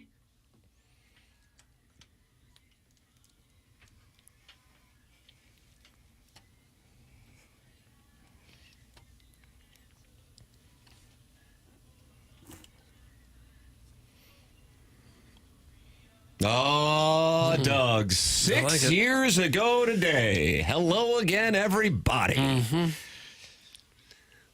Boy, that was about the best sports viewing I think I've had in my life as a sports fan. Yeah. It went from, late April till middle of June. Every other night. Couldn't have been more exciting. Martin, were you in Boston? I was in Boston. It was my 10th wedding anniversary, and I was in Boston. And my wife going into that playoff series said, well, what happens on June 12th? I said, well, there could be a Game 7. And they said, would you have to go? And I said, kind of a big deal. Kind of a big deal. So, yes, June 12th, special day for me, but also for the St. Louis Blues in Boston. Love that moment. Just the whole franchise waiting and always thinking that it's just never going to happen. And every time you interview Chaser and Hully or Federico, what would it be like to have a parade in Denmark? And every like, it'd be great and it'd be nice. I loved it for all those people. And Hully was there, and Big Walt was there. And, of course, the current squad was also there, Tim. We have the call of the waning seconds right here on TMA. A team that was in last place on January 3rd. The players on the bench are bouncing up. History will be made tonight in Boston. 15 seconds to go as Shen blocks a puck to the corner. 10 seconds remaining. Get up, St. Louis. Get on your feet. Raise them high. 5 seconds to go, and the time winds down. They did it. It's over. The game is over. The series is over. The wait is over. And the St. Louis Blues are the Stanley Cup champions for the first time in franchise history. That's a great call. How do you do? That's an outstanding call. Yes, it is. Glorious moment. Mm-hmm. Yeah, he had a big moment, and he nailed it. Yeah. And after the disappointment of Game 6 at home, I thought, oh, my God, they're going to do it to their fan base this way.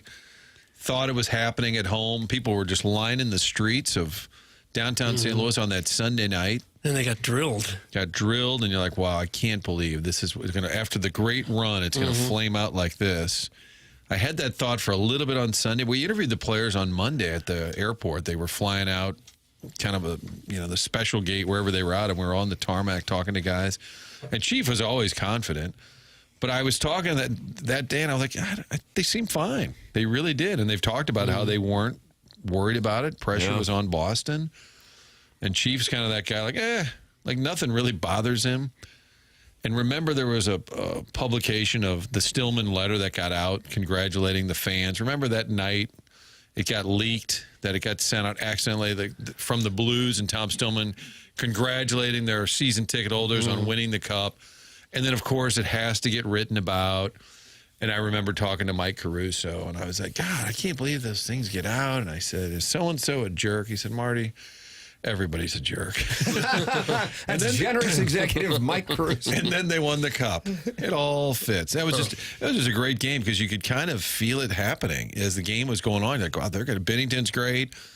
It was at a late Petro goal. I do forget the specifics, but when they got that late goal in the second, I'm like, well, they're going to do it. It was to me, the second goal as the first period expired. That was the moment, and it was on a Marchand bad change. But you had the 7-8 minutes of Bennington that just still, if you go back and watch that, how in the hell did the Bruins not score a couple of times, much less just get one? And the Blues broke through. But still, it was 1-0, and then they get that second goal before the first intermission, and you could just tell the Bruins were walking off the ice. That, to me, was the backbreaker.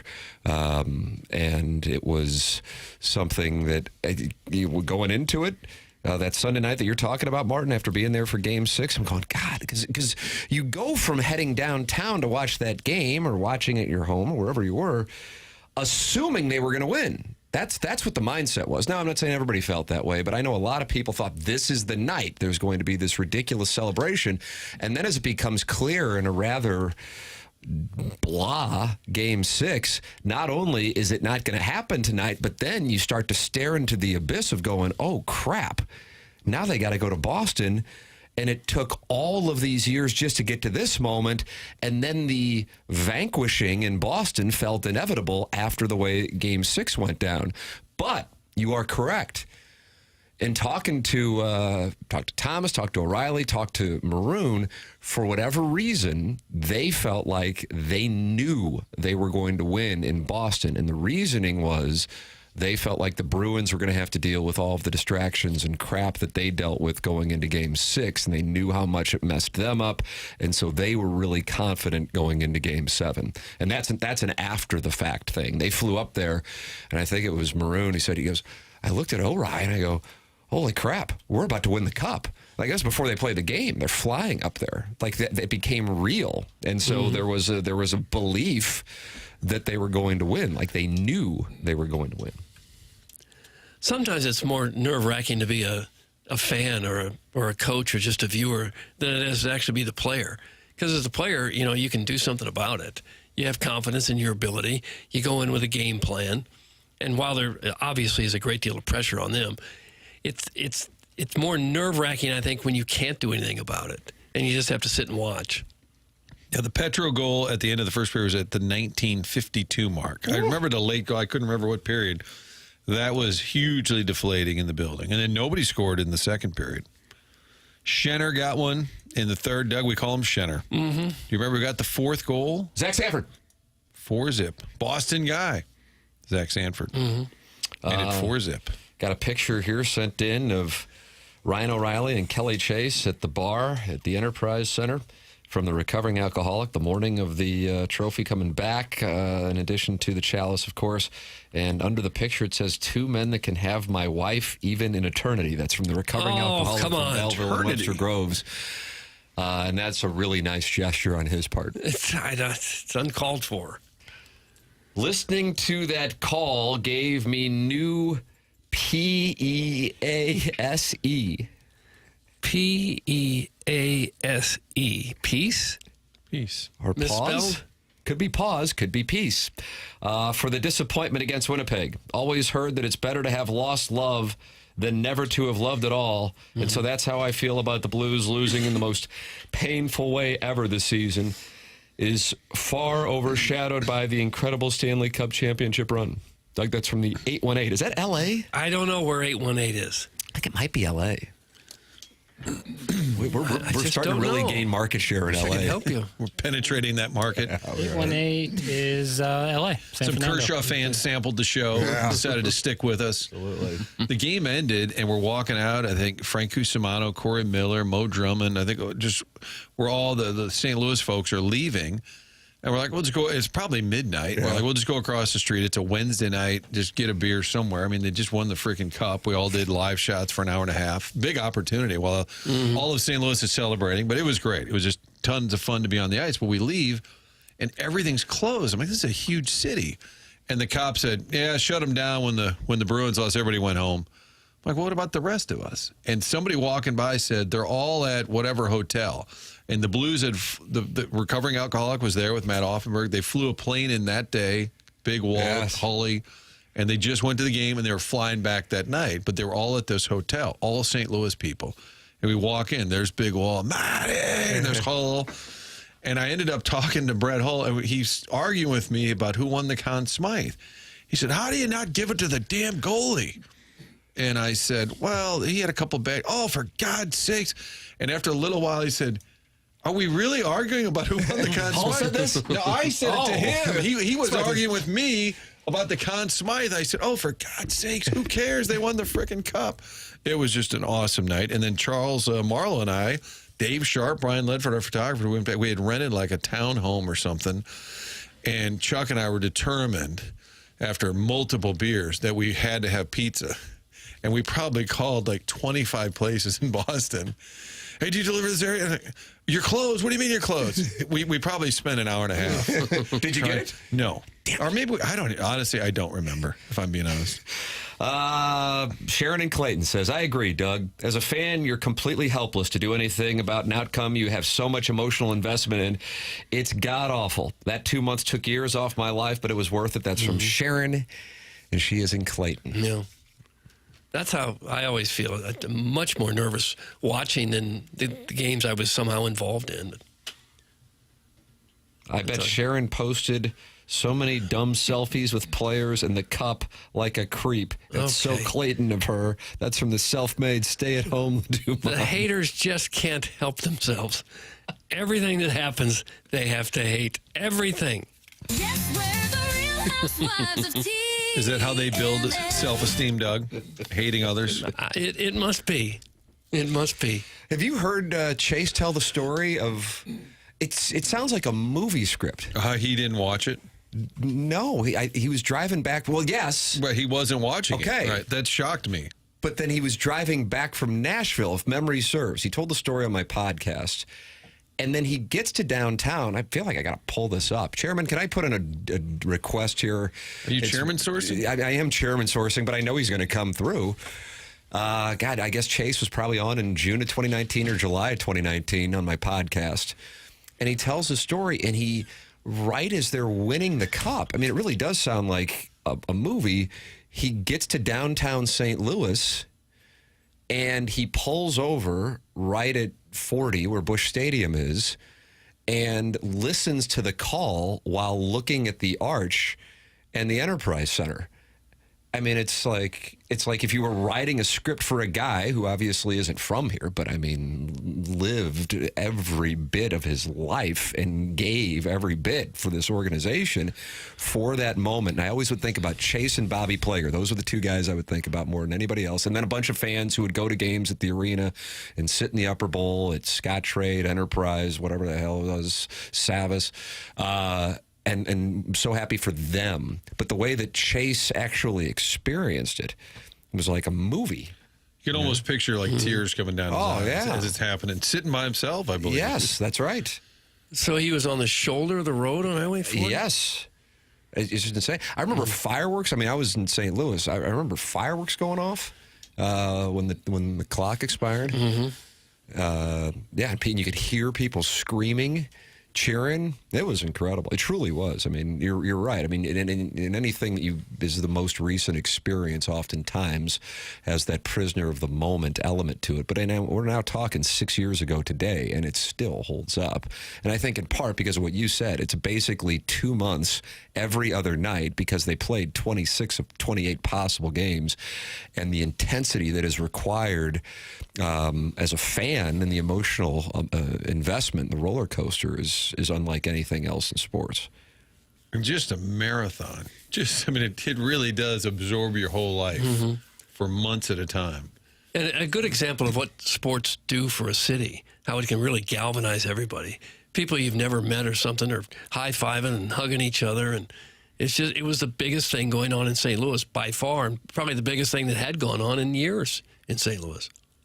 Big moment here on the program, whereas we're waiting for the self-made stay-at-home Ledoux mom's audition video, which she claims she has sent in the morning after at InsideSTL.com, and we have not seen it yet. I haven't. Sharon in Clayton has just sent in a picture of her with the Stanley Cup and the #1 flag and says, "Jealous mom, suck it." Sharon in Clayton, and that's a response to the self-made stay-at-home Ledoux mom and what is a thriving charcuterie business. But Sharon does have the picture with the chalice. So she's asking the stay-at-home Ledoux mom if he or she is jealous. I don't know why you said he. But, because she got that picture with the cup. That's correct. Okay. This self-made stay-at-home to do mom, Sharon and Clayton thing is going to be. You don't get a lot of tense on the show. Comments or texts that say "suck it, mom." You don't get a lot of texts that have those words put together. Shut up, Sharon! Oh, that's on the big show. I'm excited. That was not Sharon, as far as I know. Seriously, you can't do anything without getting the haters. Here's my picture with the cup. Shut up! Doug, you have a nice high end, but please stop wearing those mom jeans. They are not doing anything for your figure. Oh, who was that? Is that the self-made stay-at-home? I don't know who it was. Might as well be. Next, let's talk about the 2006 World Series. That was a fun time as well. Great time. It was, yeah. It was a Friday night. I believe 2011 was a and Friday night as well. 2006 were both Fridays. And it was both because of rain delays. Fun facts for no and tell. Mm-hmm. Well, we can talk about the 2006 World Series. That night, late on the 2 Fox, again, great opportunity while everybody's celebrating on the air. And they would say in my ear, we're just going to keep going for a while. Mm-hmm.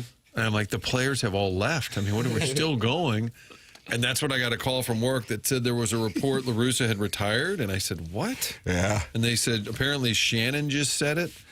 And they were like live. They were live. Always breaking stories. I guess they're word on the street, which you learn at Mizzou Journalism School. When in doubt, That's just what say you go word with. on the street. So I called the skipper at, I don't know, 1 a.m. or whatever it was, the night of game 5, was it? Was that a gentleman's sweep over the Tigers? Yeah, the Kenny Rogers game. And the thing about Tony is he always answers. And he answered, I don't know what I was thinking, and he answered the phone. And I said, hey, Tony, it's Martin. Yeah. I said, how you doing? He goes, effing kidding me? He said, that's the dumbest question you've ever said. We just won the damn World Series. And I said, I have real quick, I just have to ask, there was some reporter. I said, what? I said, Shannon's. He goes, ah. And I said, so it's not true? And he goes, yeah, I think I would know.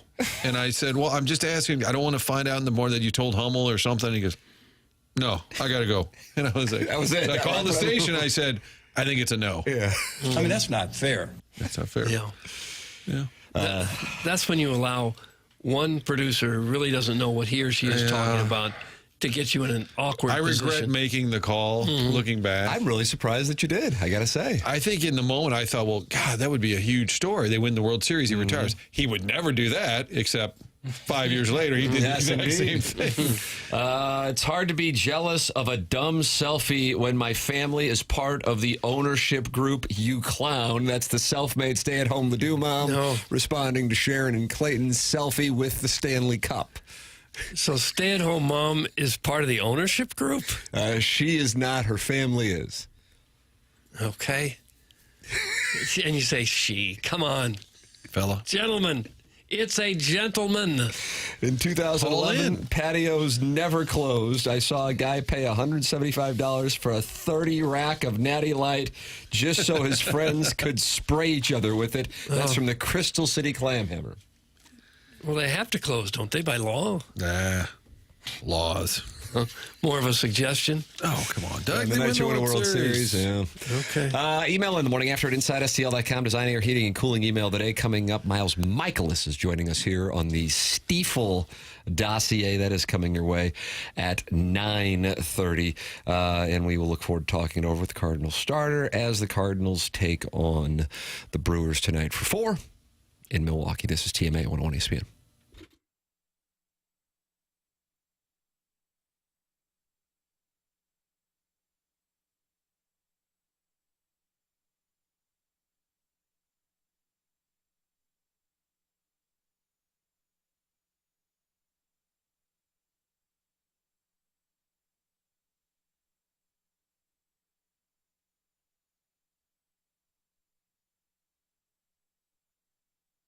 Moritz Royce Jewelers is online at ninjabling.com. Family owned, going back to the 1980s. This is not a chain. This is a place you go right across from the St. Louis Galleria. They're located in Richmond Heights in the Tower on the 15th floor, right across from the Galleria, for a private sales experience. When you're going in to buy jewelry, you have a budget, but then you go into places and they go, okay, you said this much. Maybe I'll see if I can get you to spend 20% more. That is not the way they practice business at Moritz Royce Jewelers. If you are in the market for for jewelry, whether you're looking to get engaged, whether you're looking to give a heartfelt gift for an anniversary or a family celebration, Moritz Reusch has so much jewelry right there in stock, specifically engagement rings for the guys who want to get something put together pretty quickly. And they also do custom jewelry if they want to design something from the ground up. It's Moritz Reusch Jewelers, located on the 15th floor of the tower across from the Galleria, just next to Clayton in Richmond Heights. It's Moritz Reusch, and they're online at ninjabling.com.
Let's go, Jack. Let's roll up there. Let's take in the game tonight.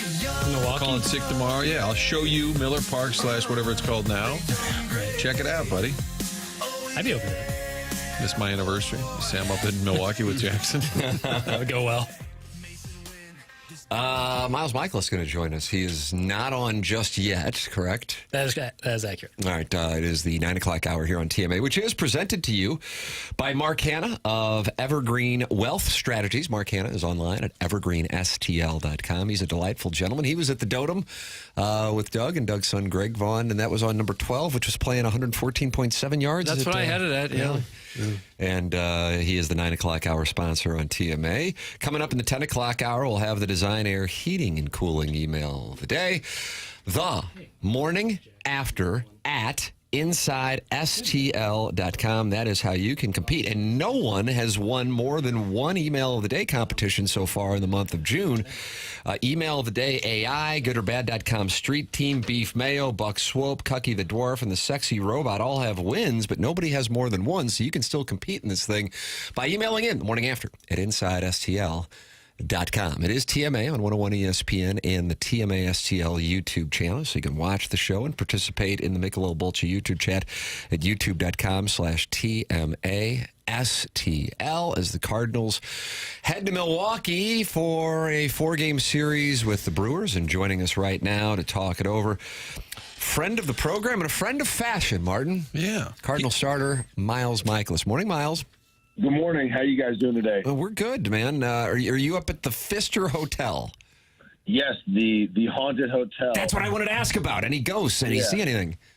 You know, I'm waiting for them every time we're here. You know, I'm up late. You know, the night games, waiting to talk to somebody from the spirit world. But I'm coming up empty year after year. Oh. That's disappointing to hear. I think some players have, I don't think it was Yachty, but I feel like some guys have stayed at other hotels because they really were spooked by it. Yeah. We've had guys on this team. We drop them off at the Westin on our way to the Pfister. Okay. How about that, Doug? What do you think about that? They're like so really concerned about it that they stay at a different hotel. Is it like ghosts of Brewers past? Like Niger Morgan's up there bunting the ball?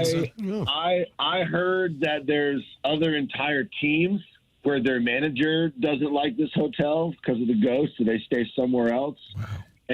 And from what I understand, some of the ghosts that people see resemble some people from the paintings that are around the hotel. Kind of like a Shining thing. That's one of the legends about the hotel is the guy who bought this hotel, like when it went up for sale, like a long time ago. He bought the hotel and then found out that the art collection was worth more than the entire hotel on its own. Wow. Huh. Have you talked to players that have seen or heard anything? Yeah. Really? And what do they tell you about it? They say that like they're in their beds at night and they think they hear some stuff or like the toilet's flushing or water shooting out of it, and if they see someone that always resembles, you know, like the painting in the hallway, it's like a lady or like, you know, like a guy with a hat on or something. You know, they're in their bed, like they get that like almost like paralyzed like feeling, or it's like really cold or really hot. Just, you know, supernatural stuff, I guess. Yikes. Yeah. Wow. Wow. Well, you could wear a shirt that says "Suck It, Ghosts," and then that would maybe spook them. Well, I don't want to, you know, I don't want to upset the ghost. They've obviously been through a lot. They're trapped here. You know, they're in limbo or something. I don't really know. That's true. So you had the shirt "Suck It, England" the other night, and people were like, "What is that?" So I looked it up. Apparently, it's a big fashion thing for the 4th of July. Is that correct? Yeah, you know, I get some 4th of July, 4th of July looks, getting them ready. The one shirt I don't have that I thought was hilarious is it says something about England blowing a 13-colony lead. And I thought that was really, I thought that was really funny. I like that. 13 colony. Yeah, well, they did. They were way up. And we came storming back. They were way up. They had, you know, the game was in the bag, and they just, you know, underdogs came back and got them. You know, it's only treason if you lose, right? It's only treason if you lose. I kind of like that. All right, but enough of this footsie. Let's talk about the homestand, pal. It didn't go well. What do you make of it on the whole? You guys have been playing well, came home and then went 3-6. How do you, I know players will say flush it, but how do you view the past week and a half? Well, you know, my glass is always half full. I'm a little more optimistic than some people, but you know, we've been playing great ball. Took a few from the Dodgers, which is great. You know, that always looks good because you know, they're one of the top teams in the league. And then, you know, the Blue Jays are, you know, another good team. You know, teams from the AL East are always swinging the bat pretty big. But even, you know, we stumble a little bit. But we're always in those games. You know, the offense was keeping us in those games. The defense was keeping us in those games. Unfortunately, you know, myself and some of the other guys in the pitching staff, you know, we let the Blue Jays get a little too comfortable maybe. But the offense kept us in it, and, you know, the spirits are high. You know, we're swinging the bat, And, you know, coming here to Milwaukee, it's a place a lot of us are familiar with. And, you know, I really do like the mound here. It's one of my favorite pitching mounds. It feels big. It feels steep. I know they're all the same per the rules and regulations, but this is a mound that just feels nice to be on. They should get some good crowds here for the weekend. Should be a fun series. I see you're facing tonight this guy making his major league debut who supposedly throws 103 miles an hour. Do you know much about him? He's a kid from Missouri, Mizurowski. No, they were talking about him on the plane last night. You know, it's always fun facing guys their first time. You know, maybe we can be a little loud and rowdy. Maybe we can, you know, maybe he gets nervous in his first start. Maybe he doesn't. Maybe he does great. You know, congrats to the guy for making his major league debut. You know, we've all been there. It's an exciting time. But we faced the guy from Cincinnati that made his debut earlier this year, and when we got to him, he had some pretty incredible stuff. You know, I like our lineup against anybody. You know, to be honest, we've been swinging it really well. Tell us a little behind the scenes about the Toronto matchup, because Oli kept saying, hey, they're a big contact team. We pitch to contact. How do you approach it? Do you try and change it knowing how they are? Give us a little insight into what the game plan was. Yeah, you know, sometimes you run into, you know, matchups that look kind of tough on paper, you know, but you tell yourself that everybody's pitchable. You know, they don't strike out a lot, and if those bloopers fall in, I mean, you know, I gave up a few hard hit balls, you know, home run I'd like to have back, but, you know, some of those hits, like the blooper down the line, you know, can I get some wind? Can that blow six inches foul and, like, you know, kind of give me another shot, you know, keep us in that game? And that's baseball. You know, that's the tough part. Guys are going to have bloopers. But when a team is contact like that, I mean, you can adjust your approach so much, but you don't want to go out there and try to be someone completely different. You know, some weakly hit balls, a couple pitches that were not exactly where I'd like them to be, but the contact was still, you know, just kind of, you know, dribbling in there. So it's, you know, again, it's one of those things where it's just kind of tough. But, you know, sometimes the game can humble you pretty quick. You can make good pitches and guys can hit the ball hard. You can make good pitches and guys can kind of, you know, death by 1,000 cuts. Sometimes. Yeah, that's what happened in particular in the second game of the series. Miles Mikolas, our guest here on TMA 101 ESPN, and Miles is joining us in part to discuss Big League Impact's All-Win campaign and your work with Crisis Aid. If you could, Miles, let the audience know what this is all about. Crisis Aid and Big League Impact are working together, particularly right now, on some of this tornado relief for that St. Louis area. They're getting ready to execute long-term food distribution starting in the next couple weeks. Trying to get people, you know, affected by that tornado that ran through St. Louis. You know, people don't have, you know, they don't have anything to cook on. They don't have cooking supplies, so they're trying to get some, you know, some ready-to-eat meals, some other things, get some assistance out to some of these people who need it. Because I mean, you can go through some of those parts of, you know, downtown St. Louis, not downtown, that area right by the park where that tornado went through, and it's bad. I mean, there's trees down, there's still power lines down, people without power. So we're trying to get them food and things they need first and foremost. And then along with that, my good friend Mr. Wainwright's coming back July 27th out in Chesterfield at the Factory, gonna do a benefit concert. And as someone who's seen him sing, you know, at the stadium, on the bus, I've seen him sing karaoke. I mean, the guy's always putting on a show, so I'm excited for that. Miles, the listeners of this show tend to be offbeat at times, and Steve in Wildwood is the chairman. Yeah. He lives at 1 Cardinal Way, which is the tower beyond center field. He's told me about this. I've not witnessed it, but he likes to yell with a megaphone from his balcony to the players while doing pregame warm-up. He said you're one of the few who sort of corresponds with him. Does this sound familiar? Yes, we were talking about him the other day. What's his name again? Steve. Yeah, Chairman Steve, Miles. Chairman Steve. Steve. Oh, man, I can't wait to tell everybody. He's always yelling. Because I'm one of the few people who, like you said, I'll acknowledge him. I'll put my hands up. I'll wave. Sometimes I yell, but I don't even think he can hear me because we can hear him with his megaphone. But people are asking who this guy is. I tell him he's the chairman of the Miles Mikolas fan club. He said he's invited you up for he's invited you up for some Manhattans, I believe was one of the things he yelled. He said some players, maybe like Arnauto, are not as amused as others. No, everyone's guys. Guy like Arnauto, he's playing every day. He's trying to get in the zone. When he gets the pitchers out there, we're warming up, we're stretching. Those guys are. The relievers might be in the game in a couple hours. The starters out there playing catch before BP. We're not physically invested in the game. We're mentally there cheering, but we're out there playing catch, having fun. Sometimes we even throw a Frisbee around. And when the guy's yelling at us, he's a fan.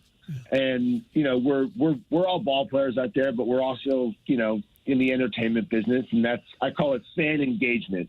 You want to sign some autographs, you bump into people at the store sometimes and, you want to say hello and thank them for being a fan. And that guy comes out with his megaphone, big fan of the Cardinals, obviously, likes to chirp me a little bit, but I appreciate it. What does he chirp you with? Oh, I think we had me and some of the other guys, it was finally nice and warm out. We had cut off sleeves and he was yelling at us, sun's out, guns out, stuff like that. Nothing negative, but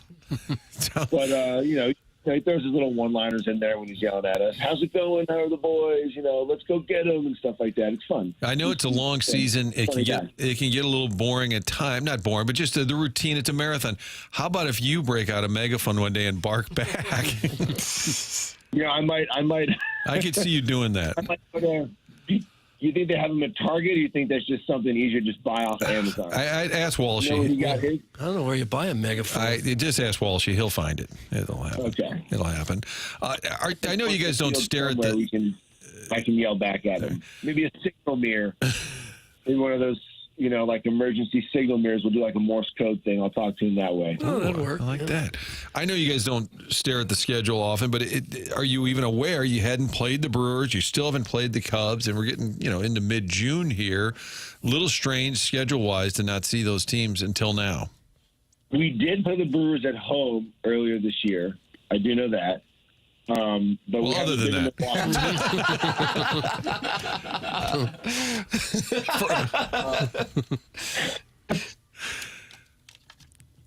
But yeah, we've got a couple division games bunched up here in the next couple of weeks, which is fun. With Milwaukee here, and then we got Chicago and Cincinnati at home, and then we go back to Chicago for 4th of July. That'll be tons of fun as always. But it's different. There's a lot to like about the new schedule, getting to play everybody, and I know it's big for the fans.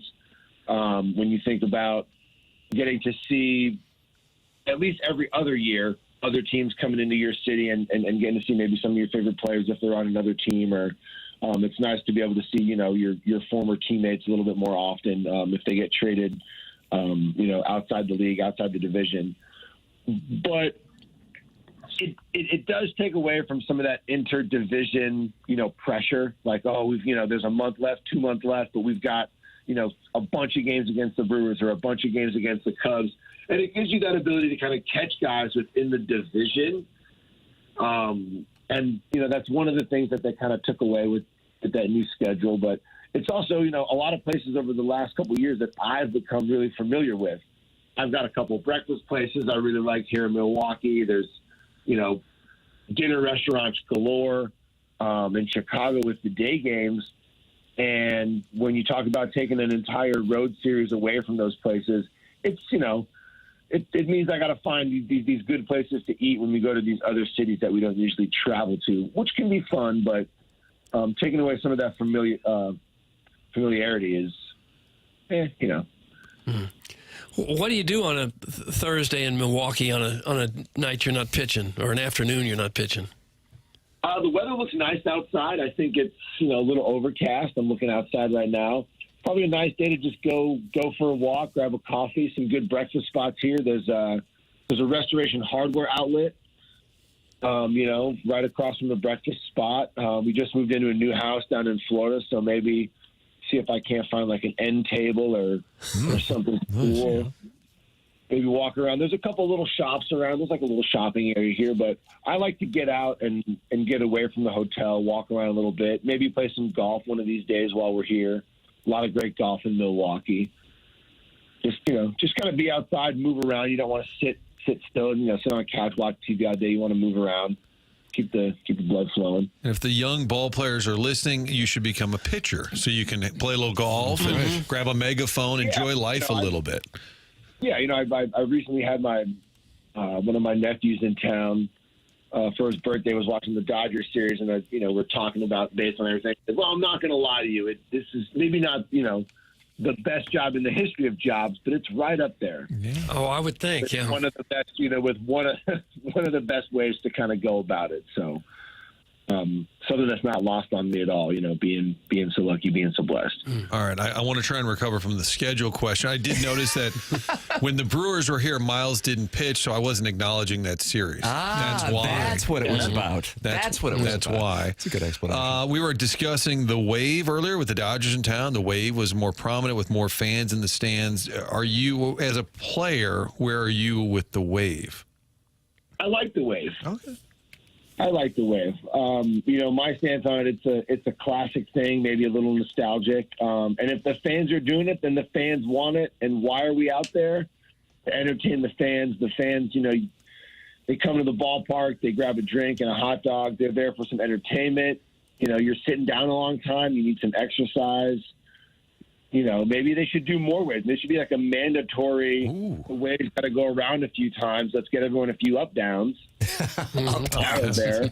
Let's keep the blood moving, and maybe that'll make them a little louder, a little more rowdy. Get under the skin of the opposing team, maybe. More distracting to the pitcher or the hitter? I think the hitter, because if you got the wave going on behind you and you timed it just right, maybe this is going to be the Cardinals' secret weapon. Time the wave just right. Not a bad idea.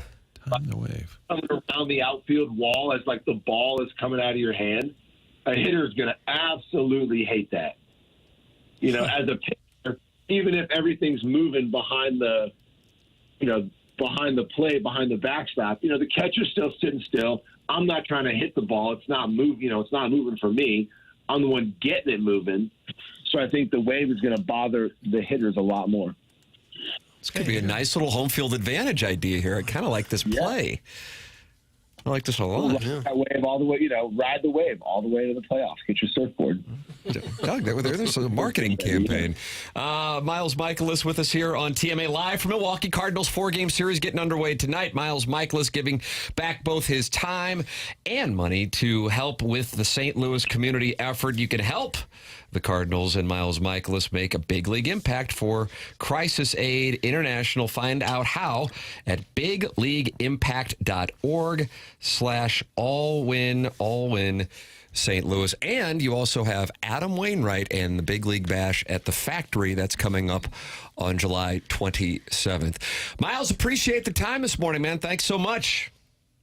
No, thank you so much for letting me get on here and chit-chat with you guys and talk about all this great stuff that Crisis Aid's doing. It's going to be great. These people need help, and through Big League Impact and Crisis Aid, that these people are going to get the help that they need, and that's some great work that they're doing. That's the name of the game, man. Miles Mikolas helping out the community here with Crisis Aid and Big League Impact. Thanks, Miles. Thank you so much. Thanks, Miles. Mikolas was here at Collier and Thompson phone lines talking it over. Doug, we've covered everything from ghosts to the wave to the Cardinals sweep against the Blue Jays. And my debut on What'd Your Grandma Think? I've now entered the What'd Your Grandma Think. What a delight. What a delight. Somebody said, I really enjoy him. I just wish he pitched better. That's what a texter said. Salty bald dude from Caseyville, Doug said that. And Chairman Steve, a big win for him. Yes, the Chairman Steve thing might be the headline. I mean, that's our Listener of the Year. Was that 2024, Chairman Kurt? You were the Listener of the Year 2022. Was he Listener of the Year 2023? Yeah, I don't know. 23. Yep. I'm surprised they could hear him down there, even with a megaphone. Yeah, across the street. I'm surprised they could hear him. I assume they're warming up in the bullpen, so I guess that would be the closest point. In the stadium, they're in the outfield, just kind of standing there. Yeah, stadium completely empty would have to be. with no music, and no we're talking background like music. Well, I think like 4:30 in the afternoon. Yeah, right. Sometimes the music's on, sometimes it's not. I think they could hear him, and I have a feeling Mikolas will take me up on that idea. He'll be out there at some point. He'll have a megaphone barking back. He needs to be up there in the condo with Steve. Yeah, hanging out with the megaphone, waving to the players. barking at I somebody. actually think he might do that. Like go up there, screaming and yelling at his teammates. Hey, That'd be wonderful. Yeah, don't tell anybody. And then they turn around and they wave, and it's Mikolas. I might need a camera for that. Miles bought a house in Florida, and St. Louis isn't good enough? That's from the 314. Imagine he has several houses wherever the hell he wants to have them. It's also from Jupiter. Instead of figuring out what table to buy, he needs to figure out how to get people out. Oh, come on. That's my favorite thing. Like a player in the off season's like a picture of them playing golf or something. They're like, should be in the gym, should be studying game film. Always. Yeah. You know. I tried to hold him accountable for the horrible homestand. You heard me. Yeah. Yeah, and Went when you right call at him, him. hey, buddy. Let's go. He said, quit playing footsie. Let's get into the homestand. Yeah, you held him accountable. Email in the morning after at InsideSTL.com. Design, air, heating, and cooling. Email today coming your way here on the program. This is TMA 101 ESPN.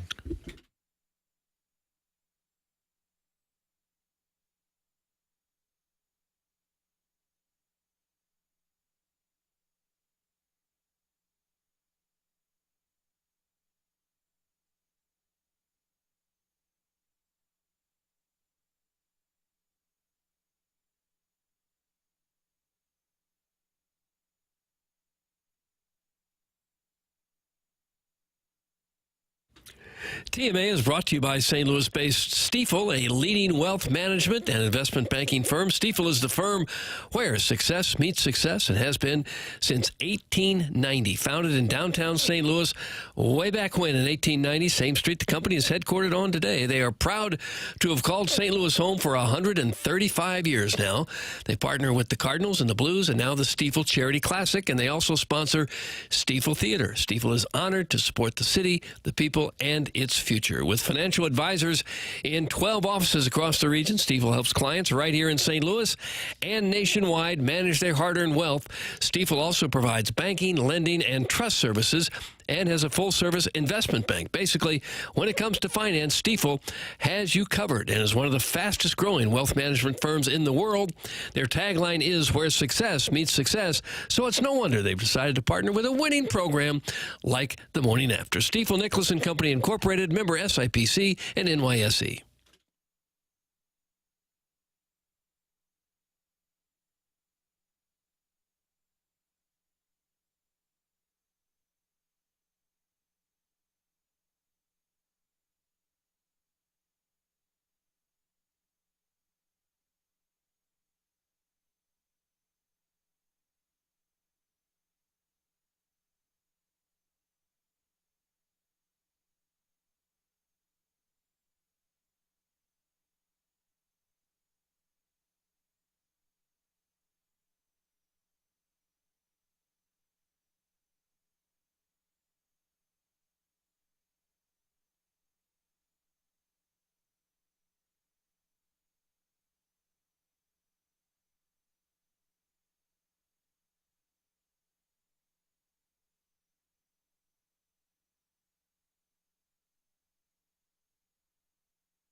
Well, Doug, it's an upbeat pop song from 2011 until you listen to the lyrics. Is that the theme today from Little Jackie Papers? No. Just, again, bangers only. Bangers only. Thursday, June 12th, 2025. Okay. There's a moment in Succession where Kendall Roy's having his birthday party, and he's mad that the music stinks, and he said, I requested bangers, wire the wire. So is that when he does the homage to his dad? No, song? that's the L to the OG. Yeah. Dude be the OG. No, this was his birthday party where he was going to crucify himself. Doug, we've got Stanley Cup final tonight. Okay. Head down to Sunrise, Florida, South Florida, local news, WPLG. Martin, what station is that? You're dialed in on the local I feel like news. that's the ABC, Doug? It is. Is it ABC? Yep. Is that where you were? You were at NBC. No, I was at NBC, WSVN. Here is a little interaction as they're getting ready for Game 4 in Sunrise, Florida. Okay, peel back the curtain a little bit. We interviewed 9-year-old Sophia here before the game, and I asked her what her favorite part of Florida Panthers games are. Sophia, what is your favorite part of Panthers game? The fighting. The fighting. Okay, so now I have to ask you, now that it has become the big story from this game, what did you think about the fighting, especially in that third period? It was really good, and I really liked how they punched each other a lot. Now, did you feel like the Panthers won the fight in addition to the game? Yeah, probably, yeah. So do you want to be our local 10 fighting hockey expert? Yes. Hit the goalpost. Okay.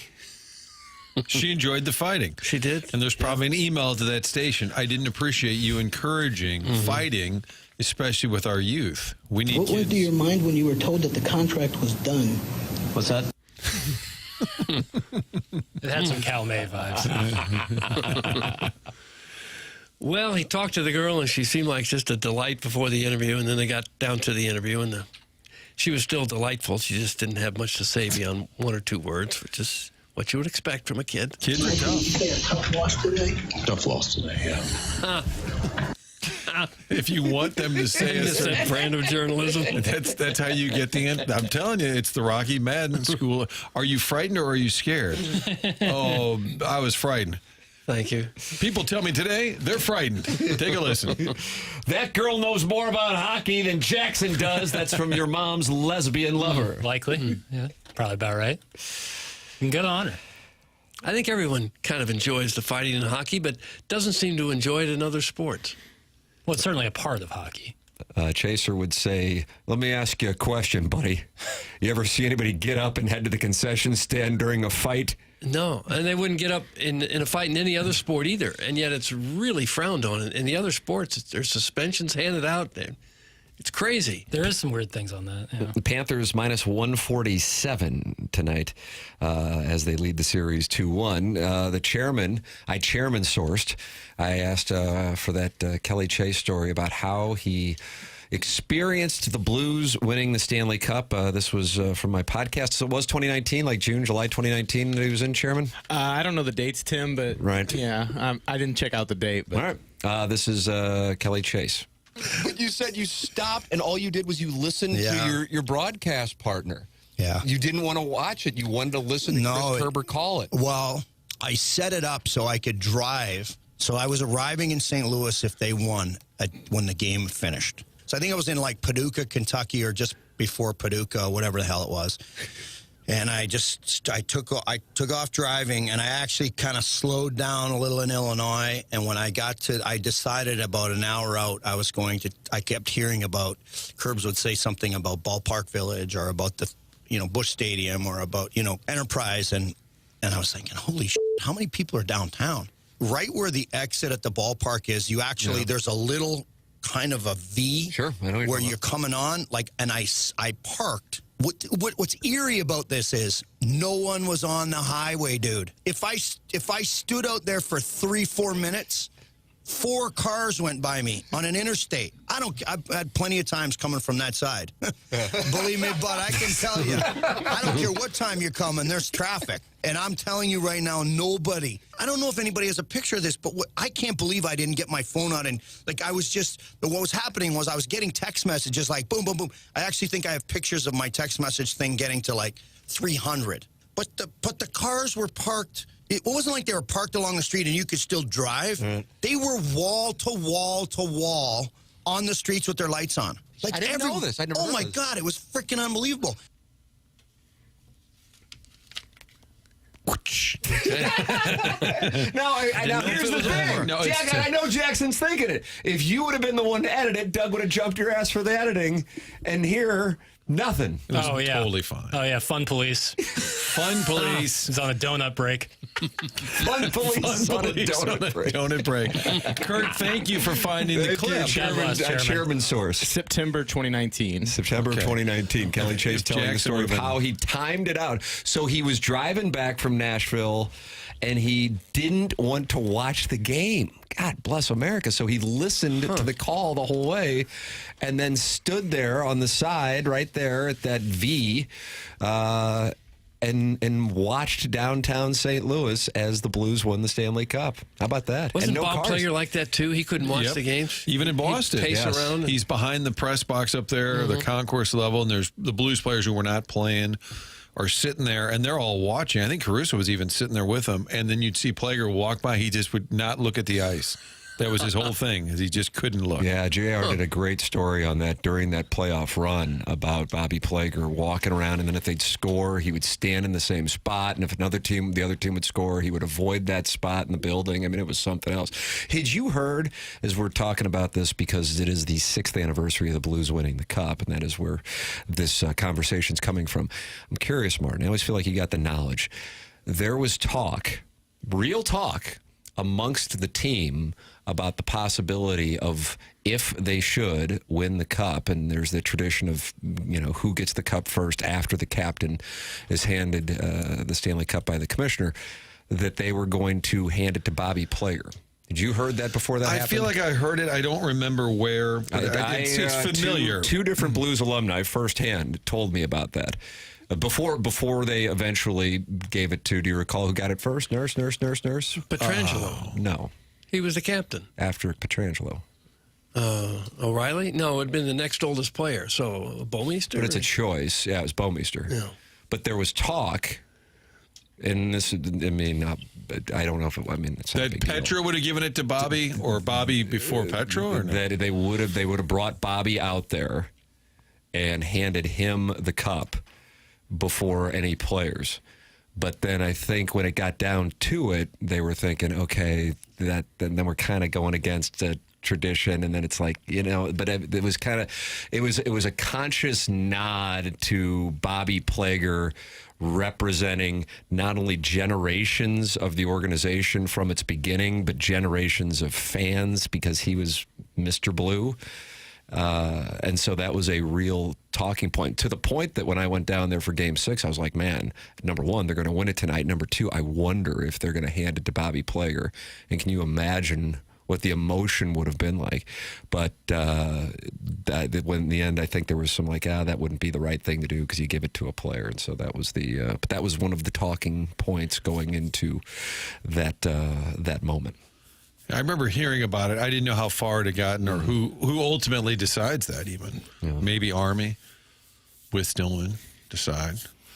He was still down there on the ice. And he got to lift it up. Yeah. They're helping him. Well, everywhere you looked. I mean, there's McKinnon, there's Walt, there's Hully. It was great because they made sure all those guys were there for it.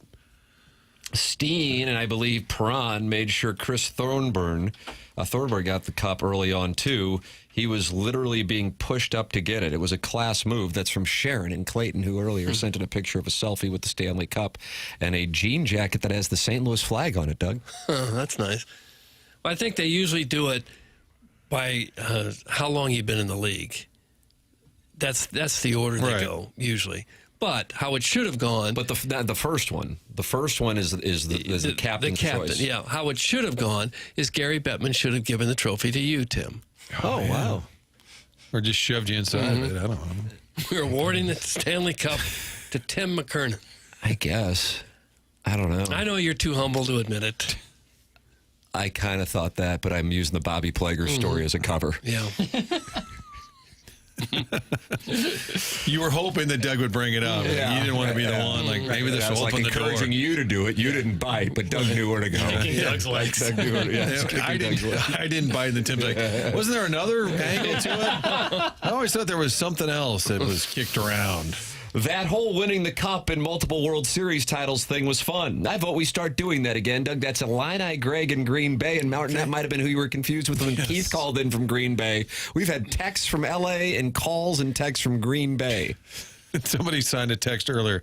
And also, it's Keith. Because that's, I believe, what he said. That is Greg in Green Bay, as opposed to Keith in Green Bay. We got people in L.A., people in Green Bay. Just can't get enough of the program. Cornering the market. Schaefer Door Company is the sponsor of the podcast. You can go back and podcast this program anytime you would like on the 101 ESPN app, on 101ESPN.com, on TMASTL.com, and on the TMASTL app. Plus, if you want to, you can go back and watch the program anytime you want on YouTube. But the podcast is brought to you by Schaefer Door Company. Doug, I'm going to give you a little test. How would you spell Schaefer Door? Oh, man. Use it in a sentence, please.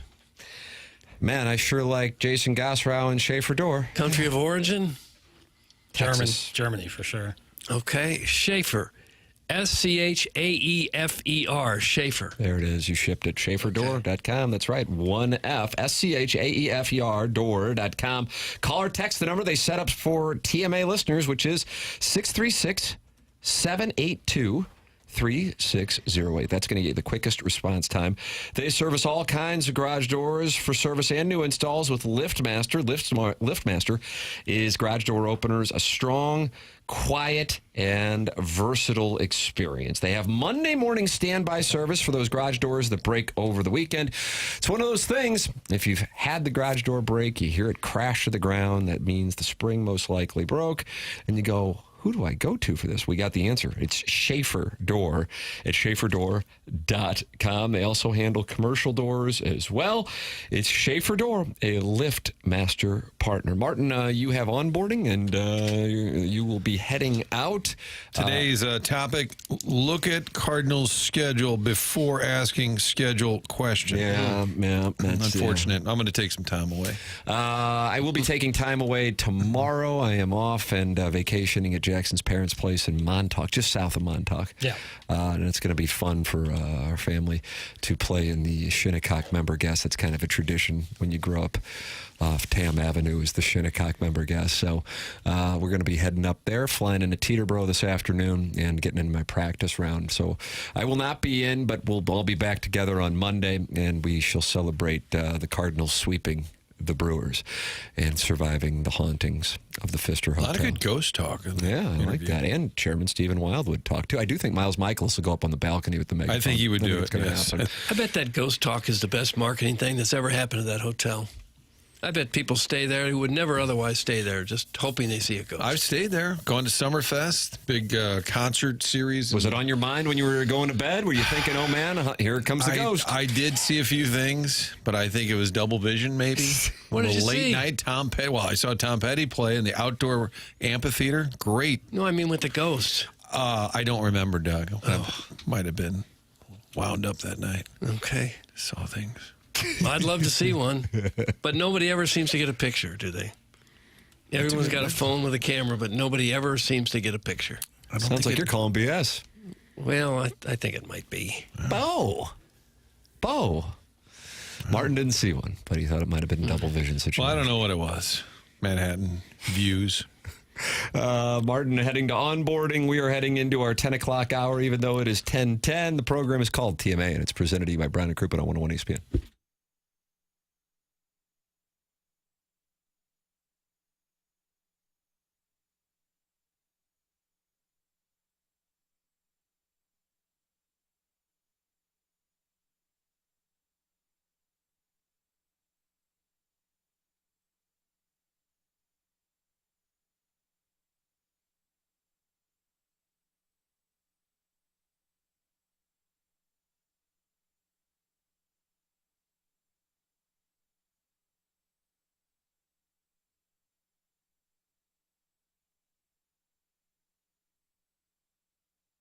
AestheticDesignAndBuild.com. That is where you go if you are looking to customize your outdoor living space and work with Dan and his team in their showroom in Chesterfield Valley. It's Aesthetic Design and Build, whether it's a custom deck or you want to add on a pergola, or if you're looking to shade your covered patio with retractable screen, they really do have answers for it all at Aesthetic Design and Build. It's 636-532-5008. You can visit them online at aestheticdesignandbuild.com. Come check out their showroom and let their expert team walk you through all the different outdoor solutions that they offer, from pergolas and retractable screens all the way to their patented underdecking system.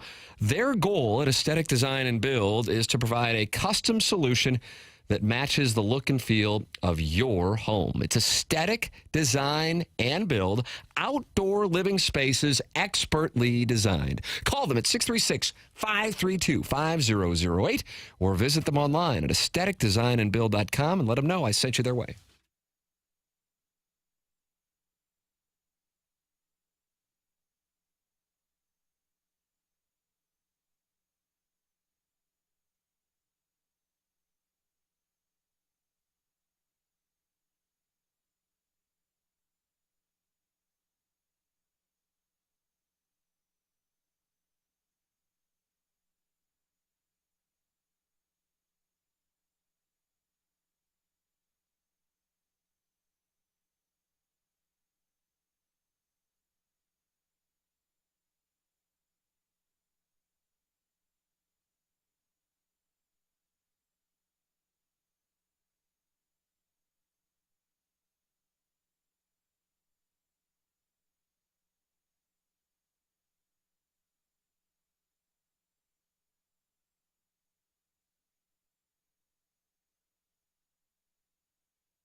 This is Jackson with a Sports Center update driven by Johnny Wandoff Chevrolet and Johnny Wandoff Autoplex. Game 4 tonight of the Stanley Cup Final, Oilers and Panthers. You can catch that game right here on 101 ESPN. That's going to be a 7 p.m. puck drop. That was another Sports Center update driven by Johnny Wandoff Chevrolet and Johnny Wandoff Autoplex. See them at wandoff.com. Chevy, together we drive. Are you kidding me?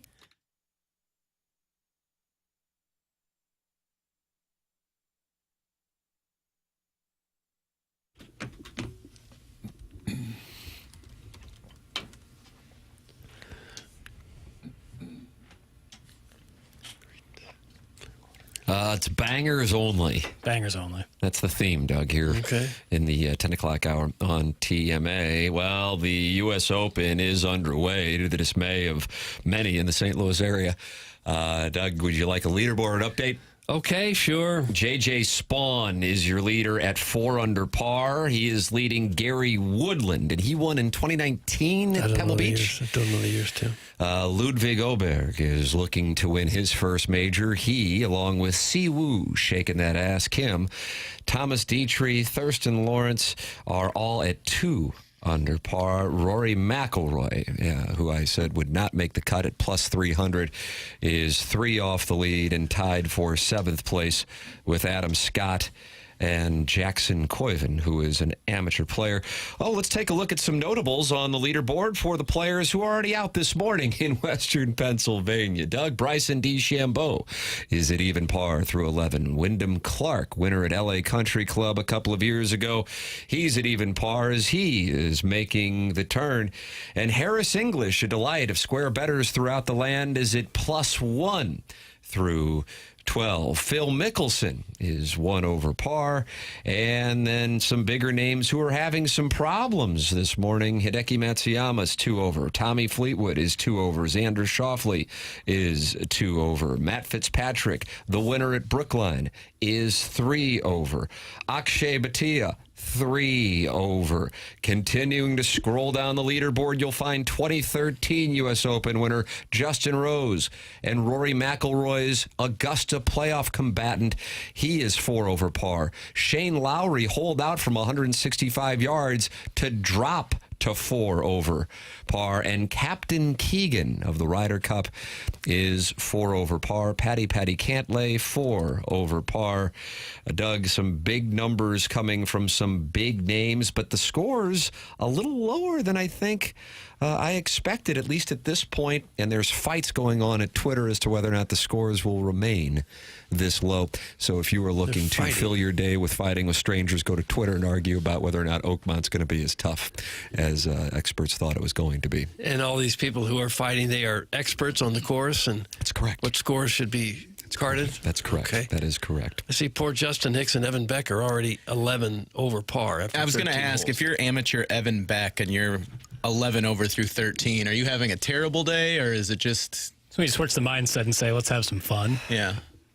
I would imagine for about, I'd say 2 out of 3 of the golfers at the U.S. Open, it's a little different than a PGA Tour event, where you have these qualifiers, you kind of know going in what the situation is. So you have a different goal than, say, what Bryson or Scotty Scheffler are thinking. You know what I mean? I would think. I don't know. I mean, I'm sure. Hey, listen, everybody's got the dream, but I also still think you know kind of where you are against some players who are just otherworldly. Yeah, I think that's accurate. I think if you're an amateur going in expecting to compete for the top spot, you might be humbled a little bit. Tell that to Trevor Guchachewski.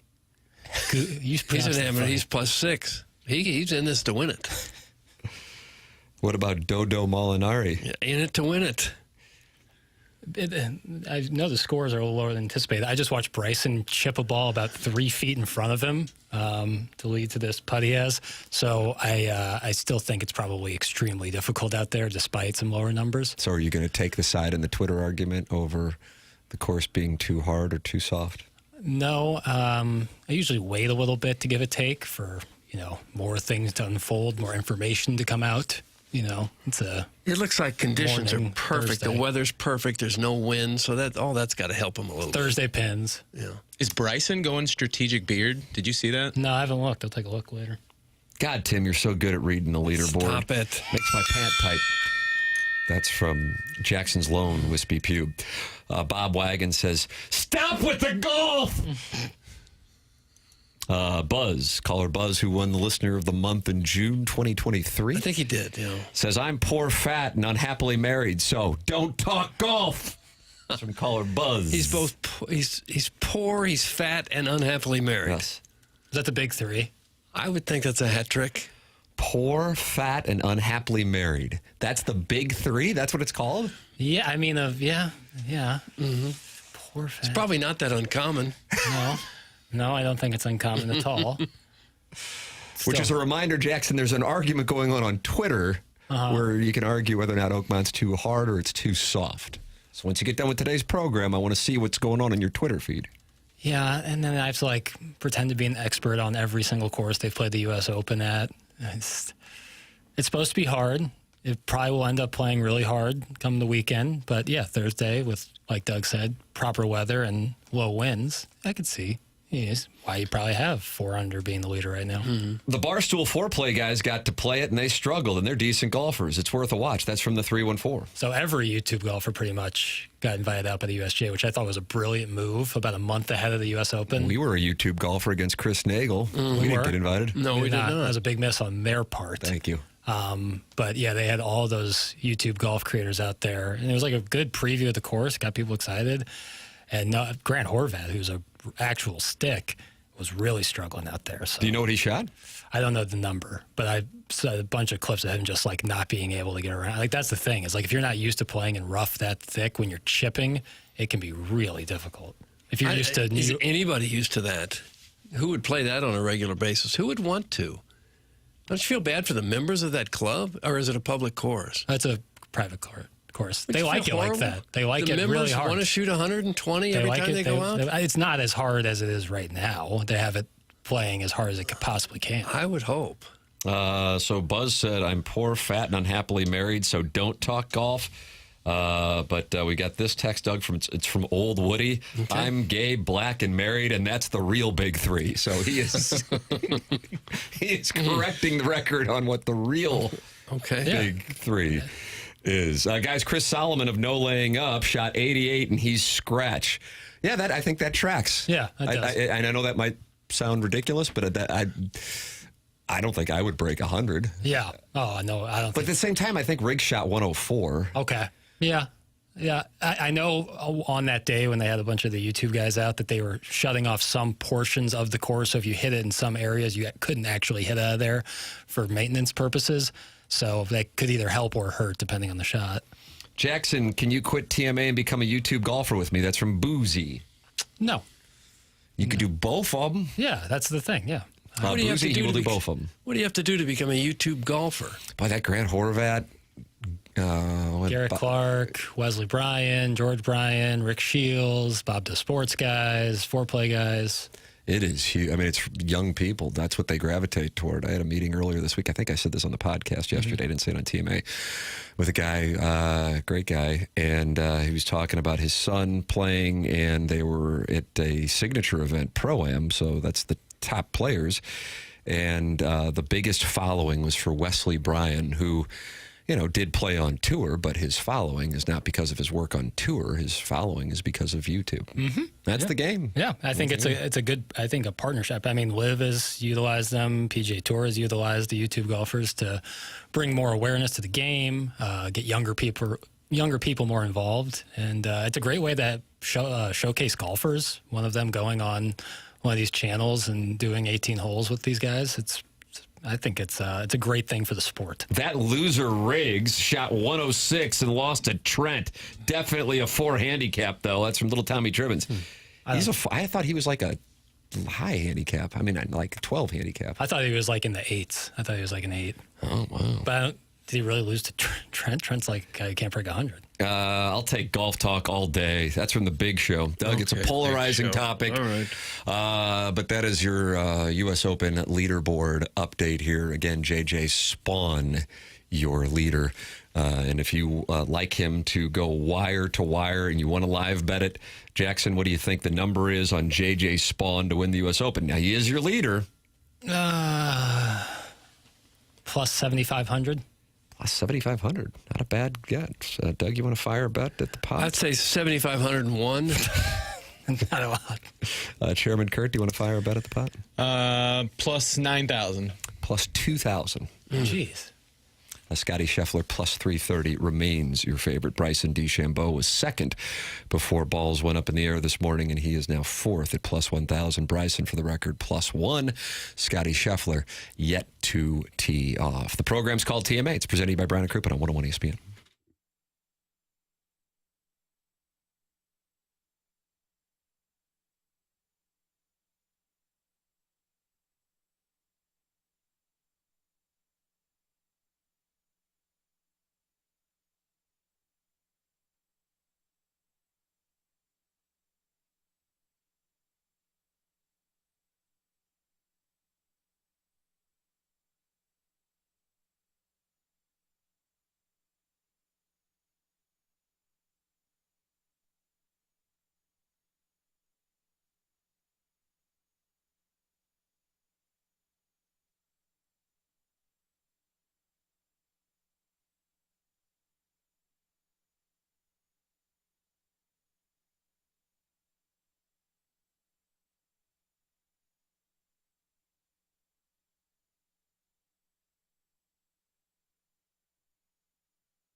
Jackson, this dude's on the 20. Taylor, not the kid from Home Improvement. Express. Read this. Boom. Let's get you fired up, doesn't it? It really does. It's It TMA. really, truly does. 101 ESPN and the TMA STL YouTube channel. Fans have gathered to watch the program at youtube.com/TMA STL. Little Tommy Tribbin sending in a screenshot of Riggs' handicap. He is at 3.7. I saw some of his swings at Oakmont. Riggs has been sitting exactly where Doug is sitting right now. He's been on TMA before. Delightful guy. I have to tell you, I am really surprised by that. Yeah. That it's that low? That it's that low, yeah. I mean, I'm not, like, doing it. I mean, not everybody has an opportunity to go out and play a bunch, even though I know that's his gig. I'm surprised to see that. But maybe, hell, I don't know. Yeah, because I think he shot 104 or 106 at Oakmont. I do like he has a series right now called the Hater Series. And he plays haters. Yeah. Why don't you do that? He had a $25,000 grudge match against a guy. He put up $25K? Mm-hmm. Good for him. He'll fly people out, put them up, just so that they can put their money where their mouth is. I respect the hell out of that. And I respect the people who actually go and do it, because you're obviously in a leveraged spot there, but I think it's pretty cool. Shout out to Riggs. St. Louis' own. So do the haters have to put up $25K? That I don't know. I didn't watch that, but I think in this one particular match, there was a $25,000 wager. God, that's awesome. At least that's the way the YouTube thumbnail kind of posed it, but I didn't watch. God bless. Doug, do you want to play against any of our haters for $25,000? No, I wouldn't really care to spend 3 or 4 hours with them. See, that's kind of what I was thinking. Like, then you're rewarding, and I say this respectfully, the Hilljack community. For sure. For sure. You'd have some production people out there with you, so you have a little buffer. You would have Urity. You'd have a little bit of buffer there. Doug, Design Air's response with email. The day you're a Design Air client, Martin's a client, I am Absolutely. as well. Seth Goldkamp. Yeah, I won't go to anywhere else. Once you meet Seth Goldkamp and his team, you know who's going to handle your HVAC situation. If your heating and cooling shouldn't be a guessing game.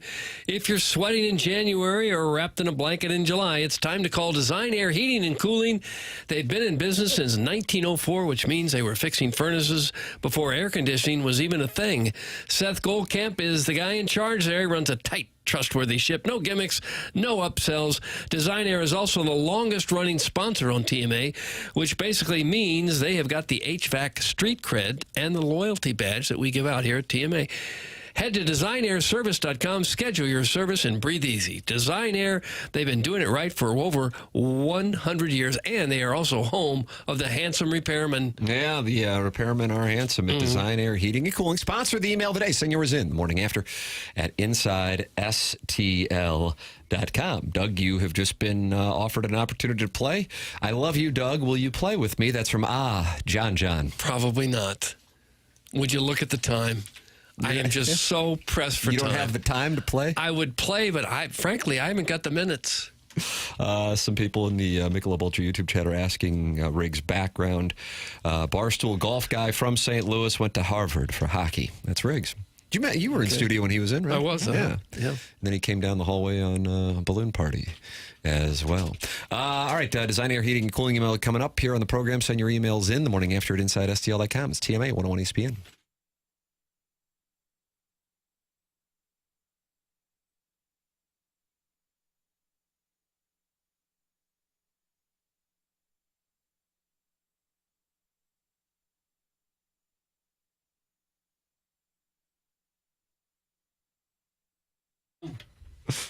Michael's Flooring's online at IGotFloored.com, and right now you can go online at IGotFloored.com, and you can get 3 samples free from Proximity Mills. Michael has been operating his business for over 30 years, family, locally owned. That's Michael's Flooring. Michael's passion's flooring, and when you order from him, he wants you to know that he is going to make sure that you have the best experience for the best price. Just go to IGotFloored.com. You can go online, and right now you're going to get 3 samples free from Proximity Mills. Michael's Flooring has 3 St. Louis area locations to take care of you. They're in Creve Coeur, they're in Dardenne Prairie, and they are in St. Peter's. It's Michael's Flooring. Come see why people are loving getting floored by Michael, and make sure you visit IGotFloored.com.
It's TMA 101 ESPN. Got the Design, Air, Heating, and Cooling email today coming up here on this program.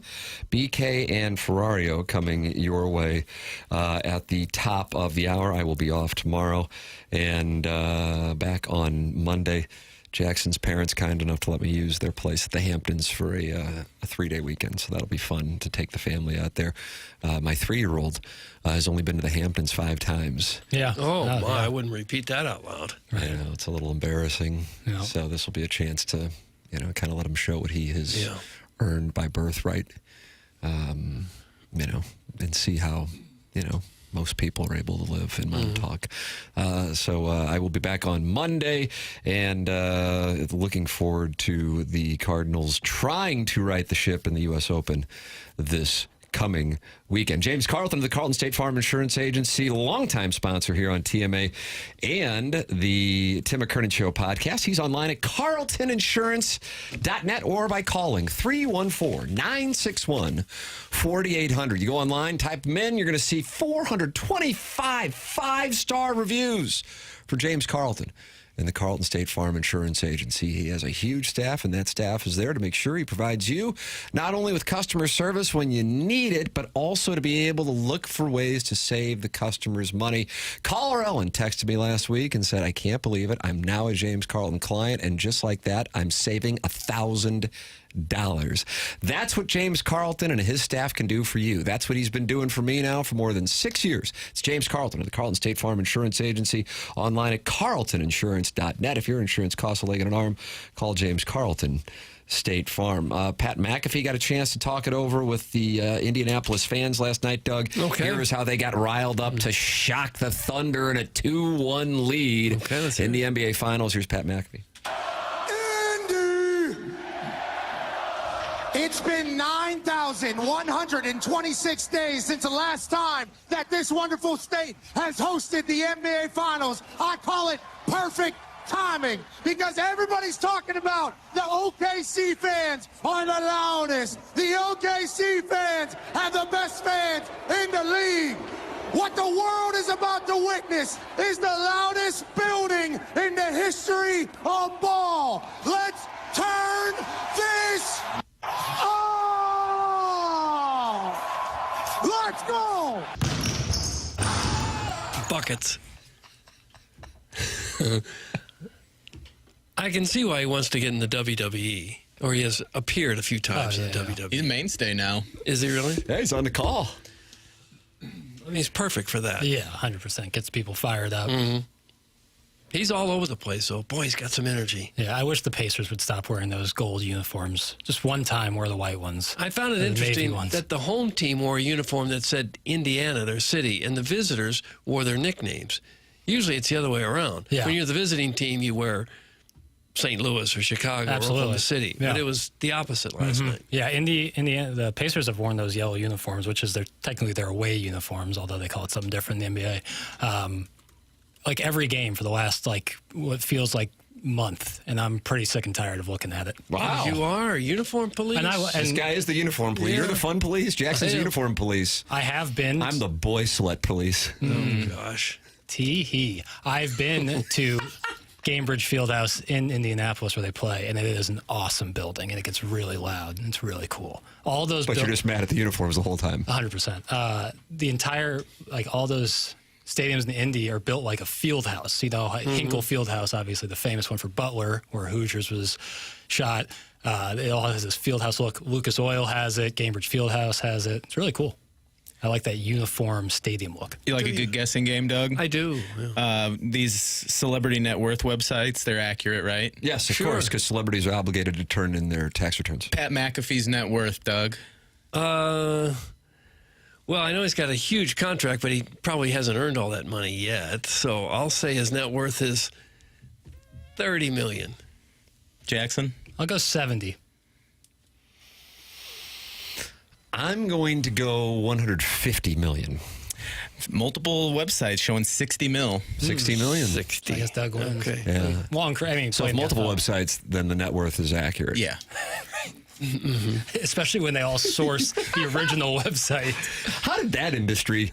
Hey, I'm doing a seed round of funding. Oh, what's the business? We're going to be a celebrity net worth site. Don't you guys get emails and texts all the time saying what exactly is the net worth today? Richorpoor.com. You look at the stock Jackson, market and you figure you're going to branch out? Part of the good or bad family. Yeah. Is that all? Well, that's also pre-revenue. It's officially just started, and it's now pre-revenue. So, lining up. We got someone else, or was that the only one? That's all I got. Okay. Oh, it was a good one, though. Timely. Who else you want? Yeah, they're all out I there. can get you pretty much anybody you want. Okay. How about Rory McIlroy? Ooh, that's a good question. I would say 800 million. I was going to say 450. I'll say $1, Bob. Oh my God, he $1 us. 250. Okay, I win again. I'm going to take that's multiple sites. Though. Okay, all right. Oh, then I'm wrong. Sites. Okay, Yeah. They get sourcing all the one site originally. 100 stories, one source. That's the best.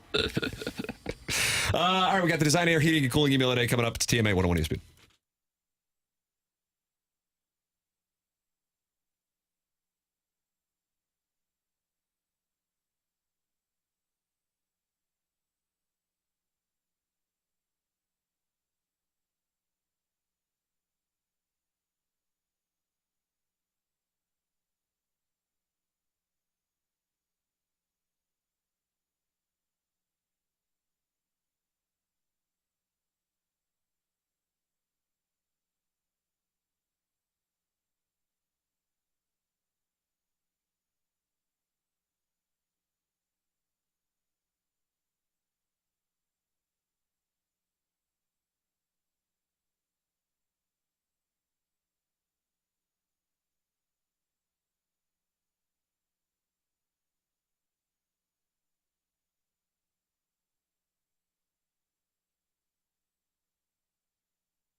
This is Jackson with a SportsCenter update brought to you by Saliga Heating and Cooling. Cardinals will take on the Brewers tonight, 6:40 first pitch. Sunny gray, toe in the slab for the Redbirds. That was another SportsCenter update brought to you by Saliga Heating and Cooling, a Daikin heating and air conditioning dealer.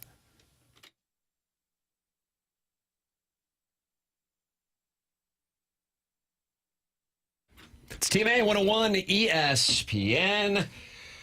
And Doug, it's time for the Design Air Heating and Cooling email of the day. Oh, Doug, I'm coming after you today. I'm pointing my finger at you. So sit your butt down and listen up. I was lucky enough to be the belle of the email of the day ball on Tuesday and was rewarded with a parking pass and 4 tickets to the game from former TMA producer Joe. A grateful thanks to Joe for the hookup. Now, back to the finger and butt stuff from before. I had a few members of the presentation cast their ballots for my terrible email, but old Douglas, my khakis need to be pressed Vaughn, said no. I don't like him. He's lemonading too much. Well, you get off your damn high horse right now, mister. If I'm taking kids to a baseball game and hoping to spend less than $200, you're darn tootin'. I'll degrade myself to the point of begging for free tickets and a free parking pass. Otherwise, I ain't a-going. The only thing worse I could possibly do would be to pursue a career in sports journalism, hoping it would lead to a lucrative career. Okay, keeping it short. Toodles. Thanks again, Joe. That's from the Sexy Robot. Sexy Robot. Morning, boys. Great show today. Most callers on a show since 2008. Is that right? People are tracking data? No. We did once where we had a challenge. We challenged ourselves to get 10 callers. Yeah. Oh, they're on? Yeah. We need more pickleball and disc golf talk on this show. I'll be playing in Fenton City Park today. Afterwards, I'll be visiting the lingerie shop in downtown Fenton for a little flair for Dougie Doug. Mr. Martin from 10 to 11. See you soon, I hope. That's from Jake in St. Jen. Nice little email. Jake in St. Jen. Tim isn't the best at reading things. Is or isn't? Did he say Tim is the best at reading things? It's gotten louder day by day. Well, the smash factor's up. He's compressing the I'm in good call. shape. My audiologist will find out.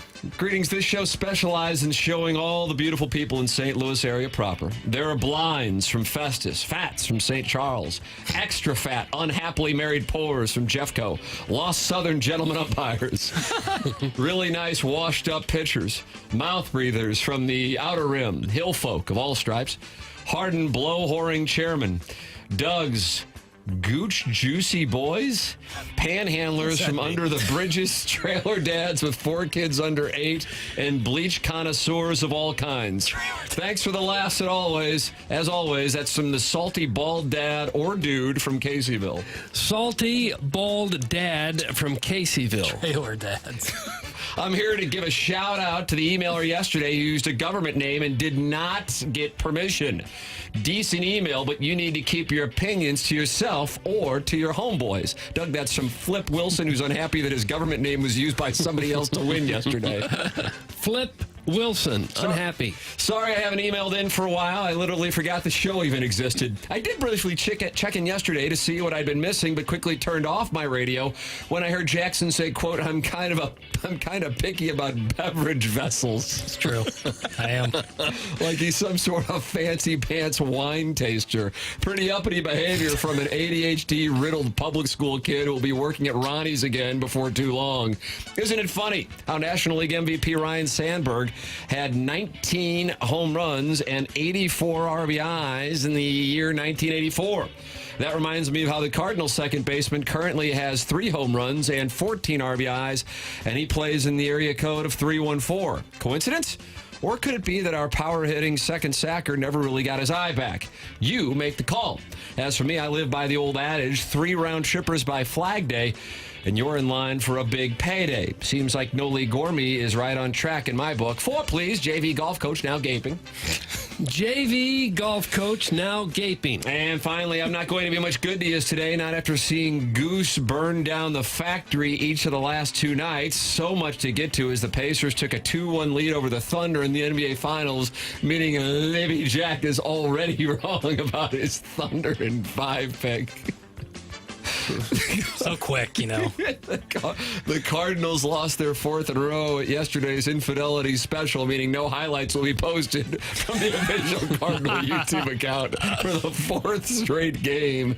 And what's the media in this town talking about? Some gerbil in the YouTube chat humble bragging about his round of disc golf. Ours is the type of presentation where a geriatric blind man from the taint of Jefferson County feels free to drop in at any time and tell Doug to holla at the bitch before berating Libby Jack for not participating in a hackneyed stadium ritual with all the Hoosiers and young children that are too bored to follow a baseball game.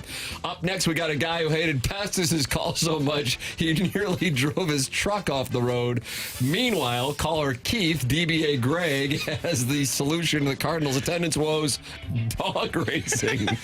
That's right, the niche gambling sport that's been in steep decline for decades, with most tracks closing down due to concerns over animal cruelty.